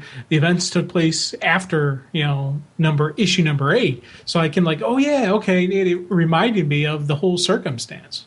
And I thought that was I agree with you. I love the editor's notes in that, because I ended up looking back too. And I wanted to look back because I thought that was really great. I like when there's something that's done in the background that matters. You think like this little couple panel moment where Superman handles this thing means nothing. It did mean something more beyond that. It's a bigger, more pivotal event than we ever realized, because it was a cool event when it happened. I'm not knocking the event. I liked how it was written. Because you see Superman really stepping up and helping a woman to empower her to turn her life around, go to do something new. And you got this husband now who is utilizing these experiments that have happened on him. His whole life has fallen apart. Using these experiments that are happening to turn him into the Kryptonite Man. And ultimately, for him, it's all about leverage. Now, what can I use this for? How can I use this not only to kill Superman, but to get what I want, my goals out of life? I thought that was cool. Yeah, and it was weird because something I caught the second read through was seeing him with the cane. Yeah. Before he becomes the K-Man. You know, you see he really got beat up pretty bad. He got there's some permanent hurt going on there. Even after his sleazy lawyers say, "Hey, we're not going to sue," he still was using the cane. So that tells you he actually needed the cane. That wasn't just a little tool he was using to, get for his lawsuit or to sue or anything like that. He actually needed that. So I liked seeing that. I liked that little attention to detail that, he got thrown out a window. Granted, he lived, but that was going to hurt. And he probably landed wrong. And he, is feeling it permanently. So, again, it's building why somebody would want to kill Superman. Well, you're seeing this slime who smacked around his wife, who was just this monster, who got stopped. Well, it's not his fault. He's not the bad guy. Superman's the problem. It's all Superman's fault. So you get to understand why he wants to kill Superman. And I like seeing that notation in the villains. I like seeing why these people are after Superman. It's not just about world conquest. For this guy, it's personal vengeance. He took everything away from me. I'm going to take everything away from him. And I like that. I like the fact that they're taking the time to say their motivation. I love seeing Steel in this. John Henry Irons, like seeing him brought in. Because we've seen him before.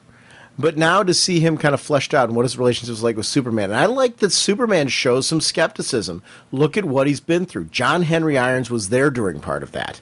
So Superman is trying to see the best in him, but he's also like, hey, I know where you were. How do I know I can trust you? And I love how this story is about these two building a better understanding of each other.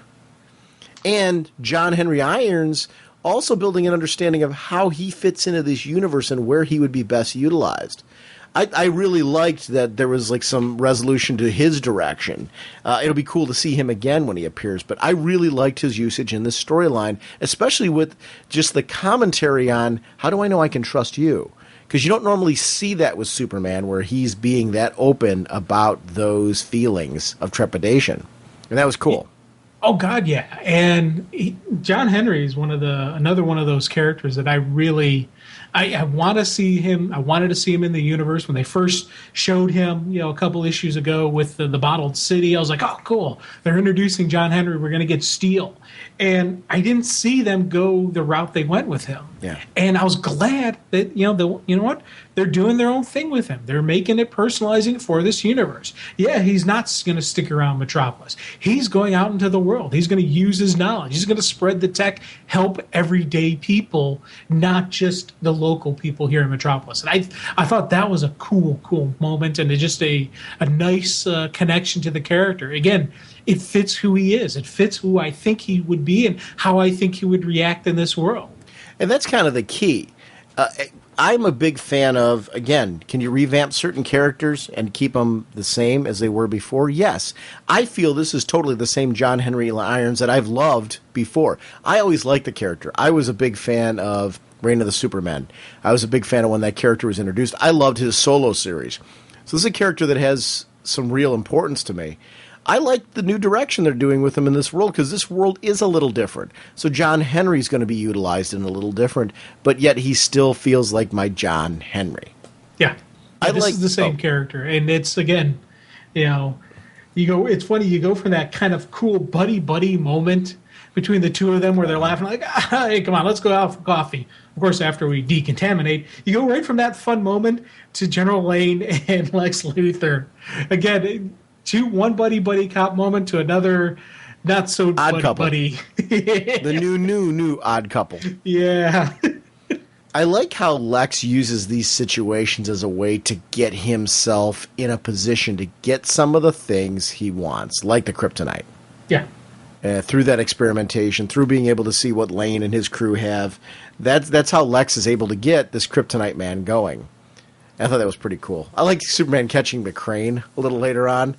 It was neat to see that moment. Every so often I like the traditional, this is what I expect Superman to do kind of moment. The crane's going to fall on the crowd below and Superman's going to fly in and catch it. I really liked the artwork of Superman in that. Like, there's times where there's certain artists, when they draw this current Superman suit, it really makes me a believer in it. That scene where he catches that and he's holding it on his shoulder with his right arm, I just thought, to me, that's exactly the majestic kind of Superman I like. That's where this costume works, is when the artist gets that and how to make that balance just happen. And it did here. Yeah, and I liked he posed. He paused for a second, posed, make sure Jimmy got the shot. And he's like, hey, take it quickly. Can't hold this forever. And it was just, again, it was a little funny banter, little, moment that I liked seeing that. And then you go from that happy, funny moment to, bam, K-Man. I was just like, nice. It's a cool flow where fun, light, levity to pain and carnage. Pain, carnage, and power loss. Yeah. Not realizing, yeah.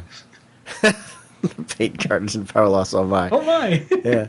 But this is a great sequence of events where we got to see what happens when somebody is loaded with kryptonite. And I like that this is, again, a more seasoned Superman than we're seeing in, like, Superman Earth 1, Volume 2. I think that there's something to be said with having two different versions. This Superman is a lot more defiant in that face of that danger that's there. And I like the distinction between the two characters. I really do, because I felt both of them felt 110% like Clark. This one it feels a little more, am I right on that? A little more mature? Yeah. Yeah, this is definitely a Clark who's been through some stuff, he's experienced the world a little bit more. He's experienced life as Superman, yeah. But it's still a young enough Clark that it's not the seasoned veteran. He's still, this is really his first real exposure to the kryptonite. He didn't realize that it was the kryptonite making him weaker until later. So, yeah, it's the young, but he's getting there. That's something I like seeing, just the progression, the growth, the character coming out. And throughout it all, though, it's still that same Superman. He doesn't have the same knowledge and experience yet, but he's going to get it. And I like seeing that. I like getting to that point. It's been a really fun ride this past year. I like this bit where Superman finally gets the suit from John Henry Irons.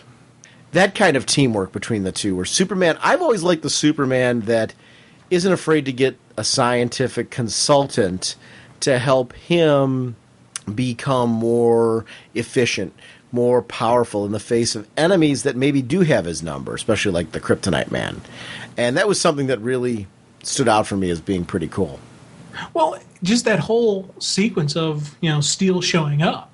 I thought that was just a cool moment where you get the villain doing his kind of villain rant about, and we get the whole backstory. Once again, in case you didn't realize who the guy is, didn't remember it is, let's show what happened. Let's show everything that played out, but it wasn't anything that bogged down the story. It was right along with the flow. It was a great, it was a cool usage of the flashback, letting you know why this guy's a monster, beyond just the fact that he's powered up trying to kill Superman. Even before he had power, he was still a monster. And then John Henry swoops in for the save, but it's not really a save, it's just a stall tactic. He knew he wouldn't be able to stop this guy, but he could slow him down long enough for Clark to armor up, for Clark to put on the lead suit to protect him. I thought that, again, it shows John Henry, he's a genius level intellect. He's going to have that strategy. He's going to have that style to him, and I loved seeing that. I liked his suit. I like the fact that John Henry's been modernized in a way that, you see, the hammers connected to his outfit. And I know there's something that I just thought was really, really neat. I like how the tech looked kind of pop culture. I don't know, very modern, scientific. With Superman having that radiation suit on that would fit the work that John was doing. And there was something about those two just sitting down there and having that buddy moment. It's something we haven't seen a whole lot of yet in the DCU. Two heroes kind of banding together after an event. And I thought there was something great about seeing that moment between these two. And then going on to John's new role and how he's being successful there, which I think we all want to see as well. Oh, God, yeah. And we talk about the bat suit being practical and being realistic. I like seeing the John Henry suit is it's the metal, but it's that flexible type metal. It's the linking, so you can actually see him being able to bend the arms, bend the legs, and it's again, it has that element of realistic, to it because of that type of just different design and different take to it. It's not just a solid block of steel or solid plates. You can see where it would give, where it would move, but it wouldn't lose any of the armor. It wouldn't lose any of the protection. It wouldn't lose any of the power. And I really dig this, man. I do too. And it's funny, with John, that was another character who I always liked the traditional steel outfit, that first one that he had, because it was so inspired by Superman. But there's something about this that in this world, this just really works because that story played out differently. Yeah. So I was glad to see that worked. Is there anybody that, like, I know this is kind of a little off the Superman discussion. Is there anybody in the New 52 where you haven't liked, like, or eventually learned to like the revamped outfit? Like, is there somebody who you're like, ooh, this outfit's really not grabbing me? Are you having that experience anywhere? Let me think here. You know what? The Shark, King Shark in Suicide Squad, where they shifted him over to the Hammerhead type style. Yeah. Because I was a big fan of him in Secret Six. I think that's right. I think that one was probably the biggest one where I was like, what's this? What? No, he's a great white. Come on, big bad shark. And I didn't like that initially, but it's as, I'm reading the issues, as I'm getting it, again, I'm still seeing that same style of character to him. Yeah, it's a different look to him. So I'm okay with it. I do like the great white look better, but that's just a personal, choices on there, but the character's still the same, so I'm enjoying the character in the title. So I like that book a lot. Yeah. I had the same problem with Deadshot and with Harley Quinn in that book initially. It sounds like our experience was very similar. Now I really like both. But initially I had some trouble with it because I guess I was very set. No, not guess. That's obviously I was very set in my ways. Now the book was so good that, like, because I like Suicide Squad, I'm really digging that title. I don't know if you're in that same place with that book. That, like, quickly started to gradually turn me over, get me past that, and more in tune with enjoying the title. Yeah, it was the quality of the story got me through any physical, dislike I had with it, and then as time goes on, I started enjoying the physical appearance. I started enjoying what was going on there. It's great artwork too. Yeah. I don't want to say that the artwork's bad. It's more of the costume revamps that are just taking me a while to get used to. It's not that I think the story is told in some really terrific art. It's just those costume designs. I just thought it was interesting because we were talking about outfits, especially with John Henry Irons and all that, to see if there's anything that's still kind of hitting us. So that would be the one, I think, where those outfits are still growing on me. But I think it's a very pretty book aside from that.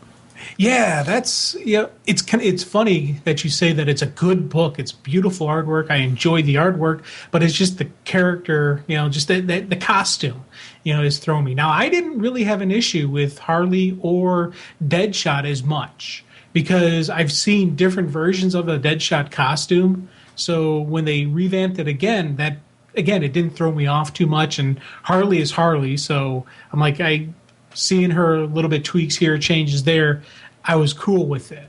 But that is something, just the physical layout, the art style, just the story that was physically being told in the book really got me through it, especially, that it had a solid, actual story and content behind it. And then you get some pretty cool looking images. And then by the end of, a couple issues, I was like, okay, I'm cool with this. This is a good look. This works for me. This is a Suicide Squad. This is a Deadshot Harley, and this is my Shark. I'm in that same place. So I don't, my comments about those costumes, I just thought it was interesting when you made the mention of that book. I'm like, no, I'm kind of in the same place. It's really those costumes that have taken me a while to get used to in a title that I'm really enjoying with really nice artwork. So I don't know. I think it's more of the traditionalist in me having a brain freeze than anything else. Back to this Action Comics, I love seeing the spaceship. I love when and we've got that moment where you're seeing the kryptonite, which is powering the core, but you actually get to see the parts of the spaceship. I don't care how many times they revamp Superman's baby carriage. That is something that I always genuinely get giddy for to see. Yeah. And seeing Lex do the little palmy maneuver, something as simple, sleight of hand. I was glad to see, again, it's Lex Luthor recognizing, okay, this is power. This is something I need to have. I need to control. I need to see what I can do with it. And I love that stuff. What do you think of that backup story with the Atomic Skull? Dude, man, that's kind of creepy cool. Yeah, I don't remember Atomic Skull, to be honest with you. I do. I got to admit, it's not one of those characters that I'm incredibly well versed in, but I've read stories with the Atomic Skull before. I'm actually really anxious because I think, having the origin redone and stuff like that and kind of reintroducing us the character this way, that has me more excited because I know I'm going to be more on the ground floor with this character. And anytime you get Ryan Sook on art, this Max Landis did a very good job with this. Will Moss, Matt Idelson on edits. I like these teasers they're doing. Look more on the Atomic Skull in 2013. I want to do that. That's the kind of stuff I'm finding interesting right now. Is that you can tease things, give us a quick little story, make us go, huh? And the stuff that they did with Ollie and Martian Manhunter, and those little teases to the Justice League. In those titles. The future of the Justice League of America. I don't know, that kind of stuff just has me excited as well. I love teases. I mean, this stuff's really working out. And there's that Atomic Skull really has a creep factor when he's sitting there holding his face. Yeah, just the Atomic Skull right there. And I was like, I saw that. I didn't remember the villain, but I was like, okay, this is going to be a pretty cool villain to go up against Superman. Again, another very powerful creature. You can see just that pure energy radiating off of them. And I was wondering about with the color choicing, how it had that that indigo type of energy coloring to him. And I was wondering if there's going to be any connection that way, or if that was just the color choice, or if that was like the traditional look, or how that was. I'm looking at that. It's funny we're mentioning whether it's traditional color choice or not. I seem to always remember him being that color. And I don't know if it's... I've got to admit, I'm not an expert on the Atomic Skull. But I seem to remember him being that shade, that color. It's funny, I get him mixed up with like Dr. Phosphorus and just characters like that. And I don't know why.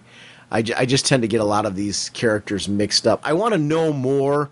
I want to get to the point where like I have that geeky knowledge of that character to the point where you don't know that that's the Atomic Skull. Like I want that.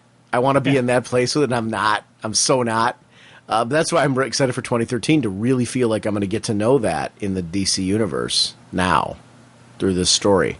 I feel like we're all on the ground floor with a lot of these titles that we're following, and I'm enjoying being in that place again and getting to know these characters and concepts, some of them in a way that I never did, and some of them in a new way. Yeah, and telling the story with no words, with no description, with no inner dialogue it was a great way to introduce who the character is. Because you got to really concentrate on the artwork, really focus on who is and what's going on here. You can obviously see he's got a wife who was his lab partner. She died somehow. I'm not exactly sure. And just everything that just kind of has gone on wrong and that has been painful in his life. And it's building and it's coming out. And this is going to be another one of those characters that is just deep with despair. And I don't know if we're going to feel his pain or if he has no control over it. I don't know where this is going to go. And I'm kind of curious to see who he is and where he comes from.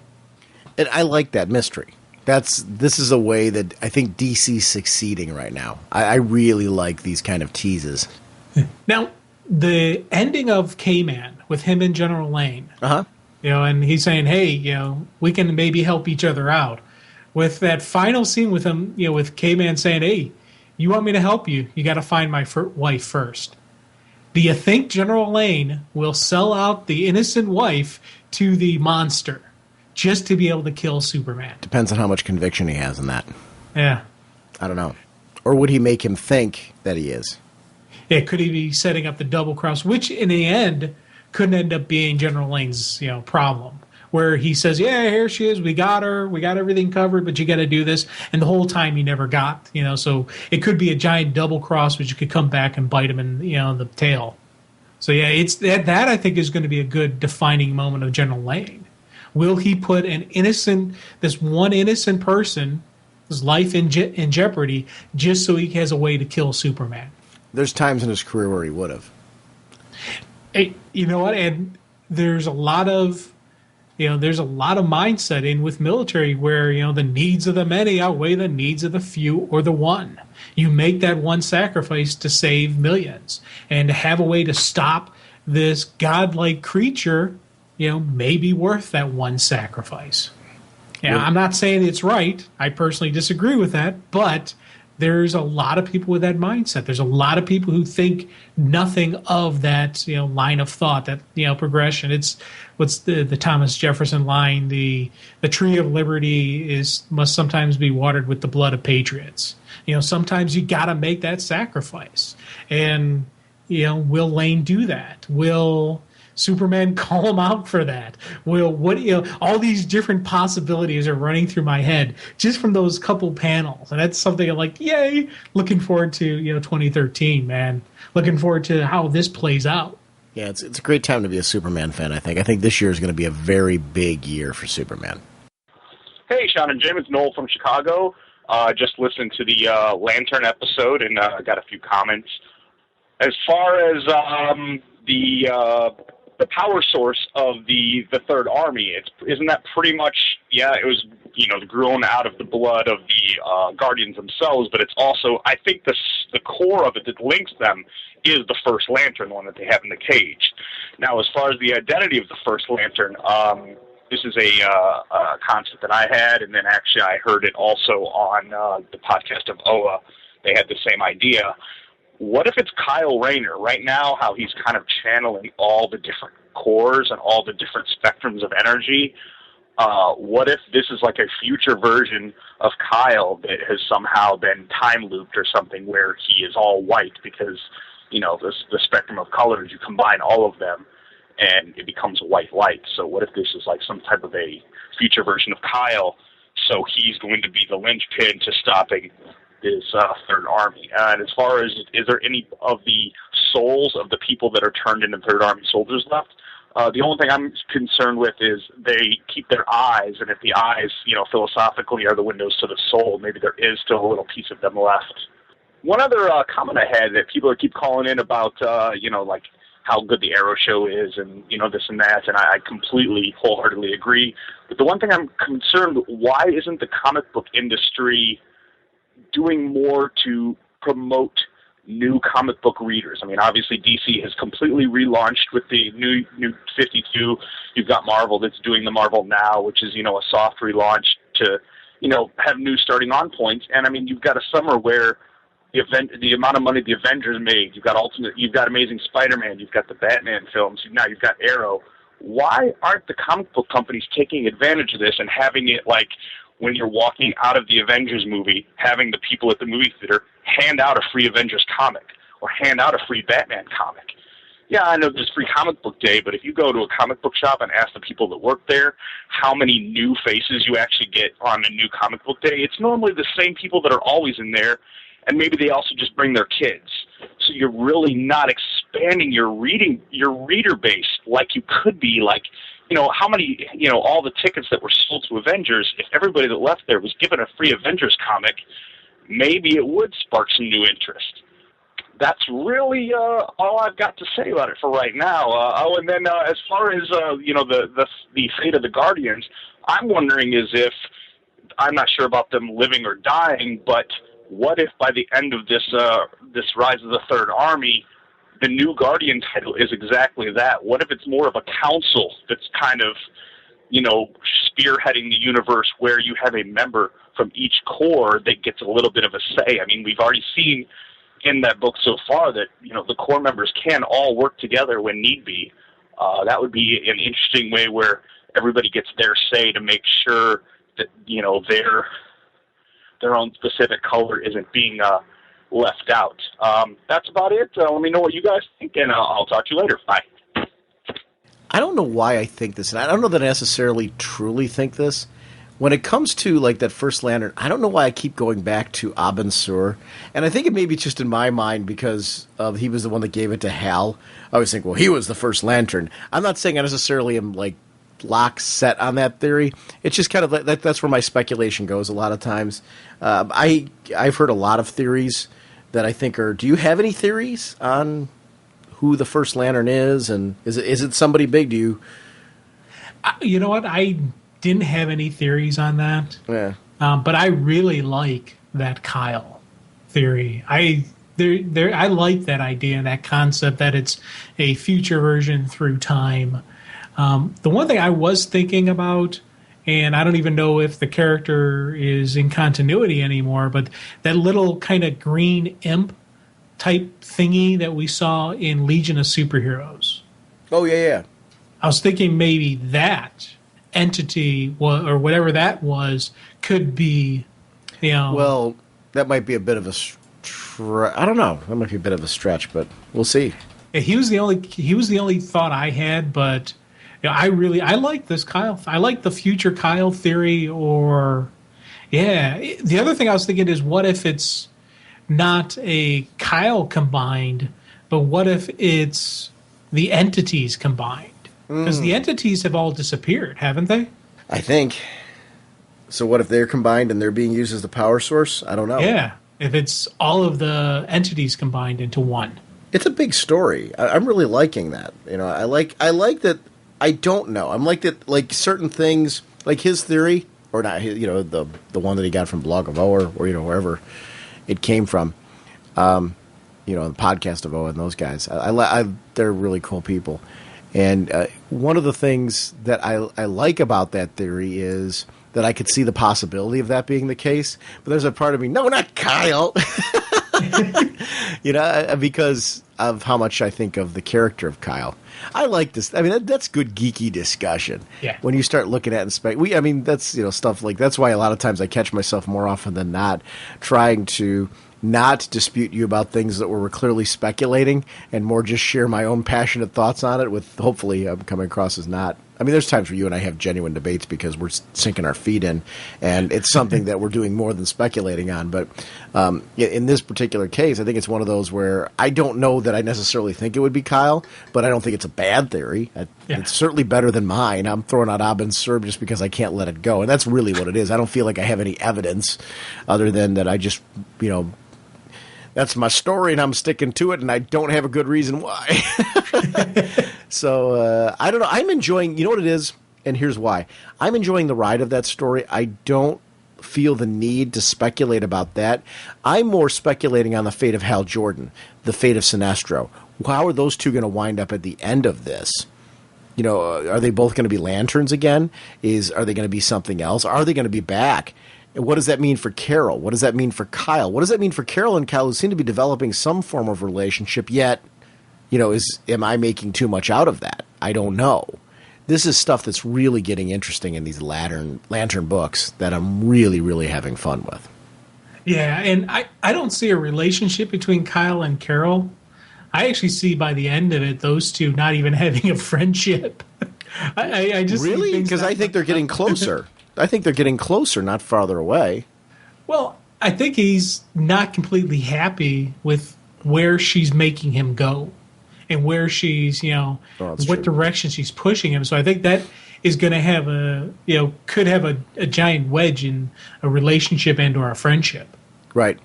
So, but yeah, I think we're going to get Hal back. I think we're going to get Sinestro back. And I think, Sinestro will have a yellow ring, Hal will have a green ring. And it's where the different rings come from, I'm not 100% certain. How this is going to play out, I don't know. But, and even at the end, I'm wrong and we don't get that, I'll still be happy because the story they're telling me has been a wonderful story. I'm enjoying what I'm getting. It's, in my mind, I do think they're going to come back. But you know what? In the end, if they don't, okay, we'll see where that goes, what we get. It's you have these notions, but in the end, what comes out on paper? What's that final decision? there is what we get, and that's what you got to base it on. And I don't know, I'm very excited by the fact that there's so many different options, so many different ways this thing can go, and it may be something we haven't even remotely thought of. I love the idea of a council of colors and, you know, for the Guardians, but if something else changes, if some other variation happens that I don't see coming, fine, let's go with that. It's, you know, it's the unknown, it's the mystery that's playing out that has me reading and excited to read. Yeah. I think that is one of the things that really stands out for me with the whole thing is I'm just enjoying right now with my comics, like doing my own little speculation, really digging the story. I'm having a lot of fun as a comic fan right now. Like, there's just so many stories I'm reading are just enjoyable, just really, really great. They make me smile. They help me escape from my daily life. And I really just think the creativity, I know I've said this before on the show many, many times. I think the creativity in comics just keeps getting better and better and better. I think we're a lot, and I'm not just talking to DC, I'm talking about across comics in general. I think we're just seeing a lot of just really great, clever creators that are putting out their own concepts and ideas. There's something out there for everybody. I think nowadays we're so worried about, what's going on with our own favorite characters and things like that. We sometimes think that comics aren't accessible to new readers. And I honestly think right now comics could not be more accessible to new readers, not just to DC. I'm talking about just really in comics in general, because I think that there are so many different genres available right now within this delivery medium of comics that I think you can really, if you know your friends well enough, you can find the right comic to hook them onto to get them interested, whether it's in monthly format or trades or digital even. I think that's, he was touching on something, we kind of didn't really talk about this. The comic medium promoting itself. The big problem there, and I've ranted and raved about this on the show many, many times before. Actually, we have very similar ideas, Noel and I, and what we really liked to see comics do. I'd love to see them when they walk out of the film. The problem is if you look at a nationwide audience for the Avengers and how many theaters that was hitting, the amount of cost versus payoff for the comic company, is it justifiable? And I don't know. I don't know what that kind of marketing cost would be to have people on site handing out comic books and stuff like that. I don't know what that cost would look like. I think there's ways to appeal to an audience, to let people know what's there. I think digital, I don't think is being utilized well enough to do that. I don't see a lot of videos, like in this viral video medium. I don't see a lot of trailer videos for DC Comics. Like, I'd like to see that. You know what I mean? Okay. Like a weekly trailer video being put out with some of the most exciting panels and moments from maybe the week before, saying, hey, did you miss this week? Well, check out what's coming up now. And I think that's a great way to do that. You've got this amazing artwork that is ready, tailor-made to be throwing on a video. Little YouTube video, whatever, virally. Get that stuff out there with links right back to where you can buy these books.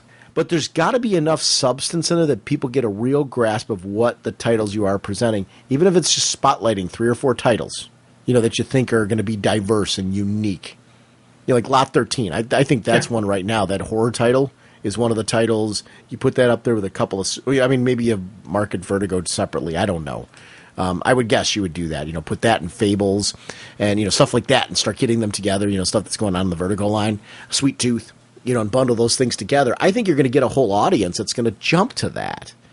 And that's the way to do it, I think, because you've got to do it on a budget. And I share his frustrations. I've said this many times on the show, so this isn't really disputing him at all. It's more of the me that's been ranting and raving about it, trying to get more rational about it and think a little outside the box. I don't think comics are utilizing digital enough to reach fans. I think when you've got these successful Kickstarter campaigns and things like that going on, there is a social digital audience that you can really use to help you promote your books. I think that's just kind of my take, and that's a lot more cost effective than going to the movie theater.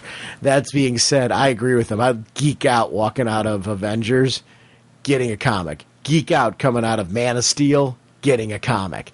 that's the kind of stuff that I would love as a fan. I'd love to see that, but I think it really becomes an issue of cost versus when the books are where they're at right now. I mean, our top selling book, the levels that they're at right now, I don't think the quality matches at all in sales numbers. You know what I'd love to know? I don't know if you've read this anywhere.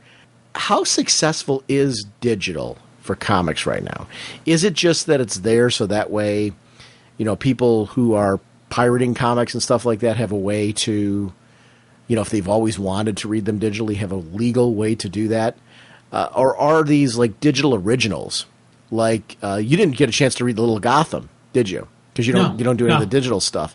They had this cool little Gotham story where it's the small little teeny tiny versions of the Batman family, but it's Batman and Damian during Halloween. Batman's explaining to Damian what Halloween is and what's the purpose of it, and they have this great little adventure. And it's one part Tiny Titans, but another part like tried and true Batman story, because it is our Batman. But kids were wearing all kinds of costumes, from superheroes and throughout comics and stuff like that, including they had the Stephanie Brown Batgirl costume, which I really love. That it's a little girl wearing it. Oh, cool. Yeah, so it was a really cool story. I'm being a little vague because anybody hasn't read it. It's one of those digital downloads. These things are 99 cents. And there's something that literally comes out like it seems every day. And for the fans of like Batman Beyond, they have the Batman Beyond book, the Justice League Beyond book on there, Smallville's on there in chapters, and these things come out. And then Legends of the Dark Knight is back there in chapters. And these are titles that I'm really enjoying this delivery method. Arrow has a book right now that is a lot of fun to read. So they're titles that they're collecting later that you're picking up. Like I know you're getting Smallville, but you're getting the paper copy. Yeah, I get the collected version later. Yeah, which I think is important, too, because you want to catch that fan that's not doing it digitally. And I think they're good stories. How are you liking that book? I mean, we haven't really had a chance to talk too much about it. I think maybe casually we can just right now give it a shout-out. Smallville? Yeah. Oh, I'm digging it, man. Brian Q. Miller? Oh, yeah. It's definitely something. Again, it's a continuation from the story, and it's the next season. And I love that feel and that vibe and just the fact that the universe didn't end. I was a little bit bummed. I enjoyed the story, and I loved the ending. I was like, oh, this is awesome.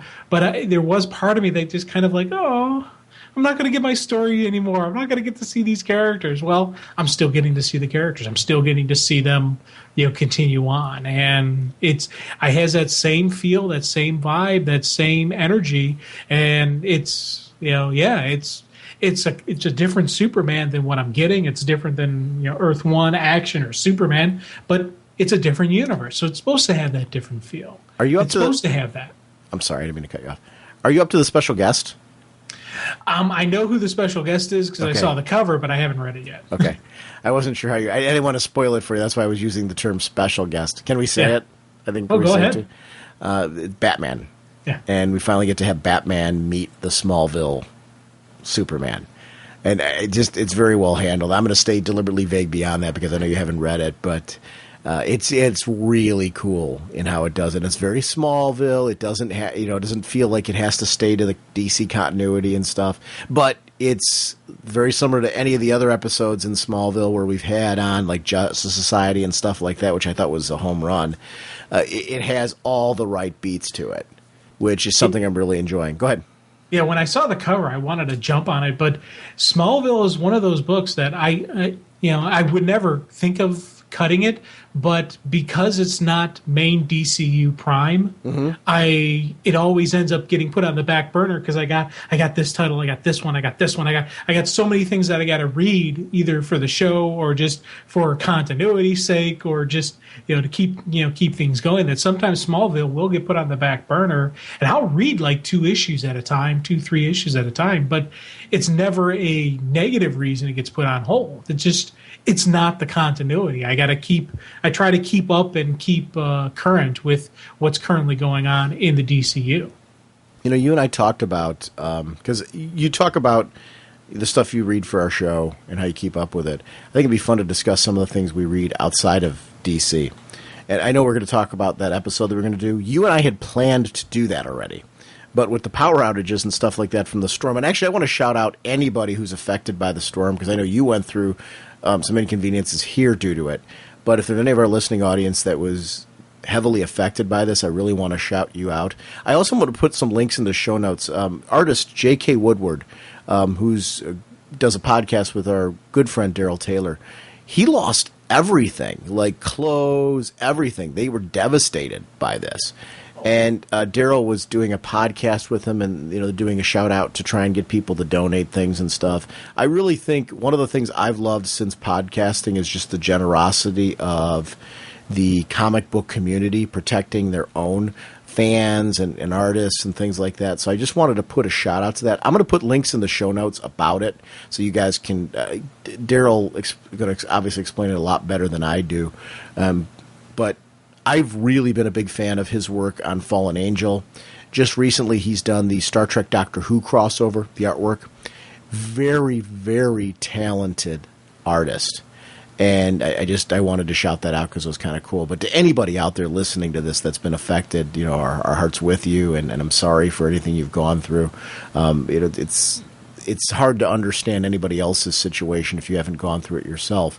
But I just want to shout out our props and the fact that our thoughts are with you, because I just know how widespread and devastating this was and how it just snuck up on people out of nowhere. We're going to do, though, coming up, and I'm thinking, Jip, what do you think about a Thanksgiving Day release of that special episode we were talking about, doing our first one outside the DC? Cool. Do that as a bonus, seeing as we've had to, because of the power outages and everything, bump that.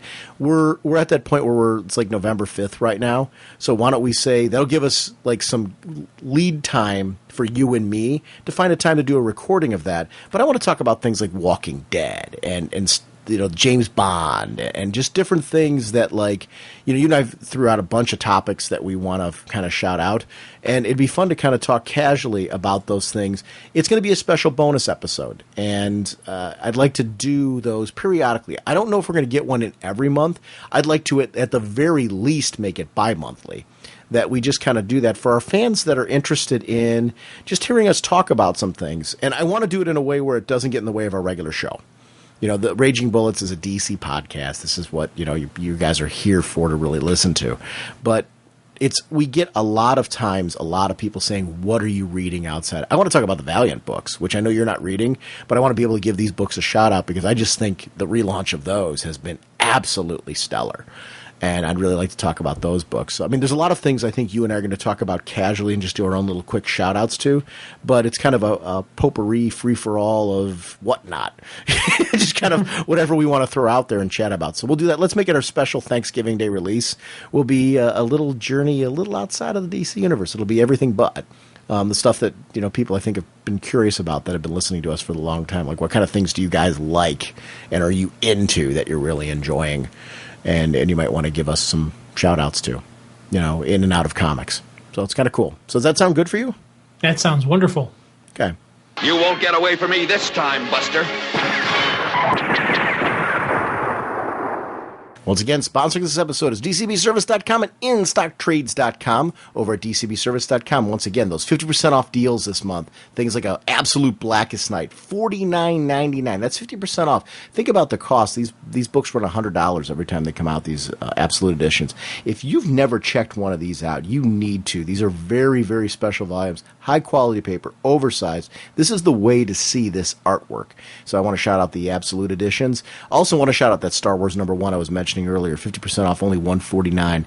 They are offering also this month a deal of 50% off, again, new DC trades and hardcovers. So it's the time to get those collected editions if you're looking for them at a pre-order price. Over at InStockTrades.com, don't forget to check out the Superman Earth 1 hardcover Volume 2. That is available at 50% off, only $11.49 from InStockTrades.com. I want to thank DCBService.com and InStockTrades.com for continuing to support our show.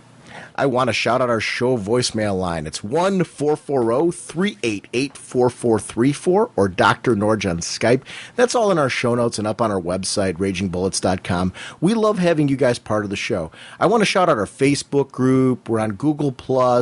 We're on, obviously a couple different Facebook pages, personal pages and stuff like that. Please feel free to add us. Twitter, we're on as well. All that stuff you can get to through RagingBullets.com. Our Facebook group in particular is full of a really great group of people who are just regularly posting, sharing thoughts and ideas. It's kind of actually not kind of our forum. It is our forum. It's really you want to go to if you want to chat about the show. It's taken on a life of its own.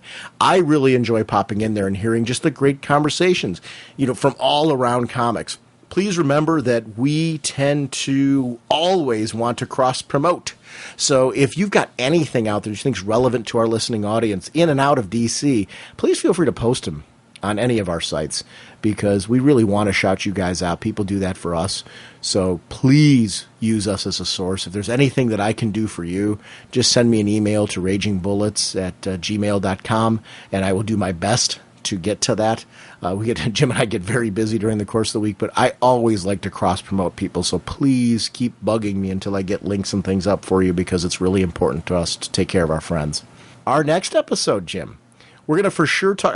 Can we talk that Lot 13, number 1, seeing as you got it? Oh, definitely. I was praying you got that one, because I really want to talk about that book.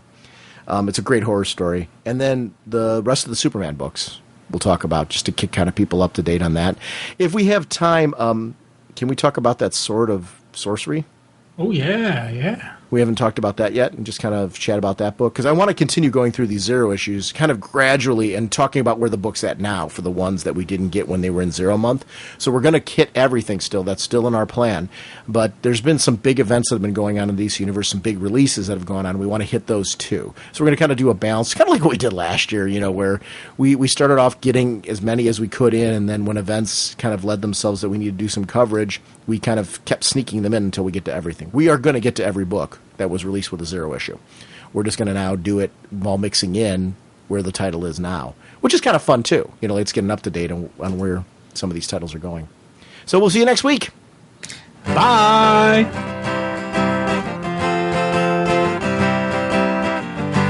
Flying through space and time, 1,000 different lifetimes. Faded for love and flaws and incredibly clear sightlines. Swinging your mace around, such a practical outlook. Helping the JSA and occasionally supporting your own book. Hawkman, eagle eyes can't see. Hawkman, your plan and what you do to me.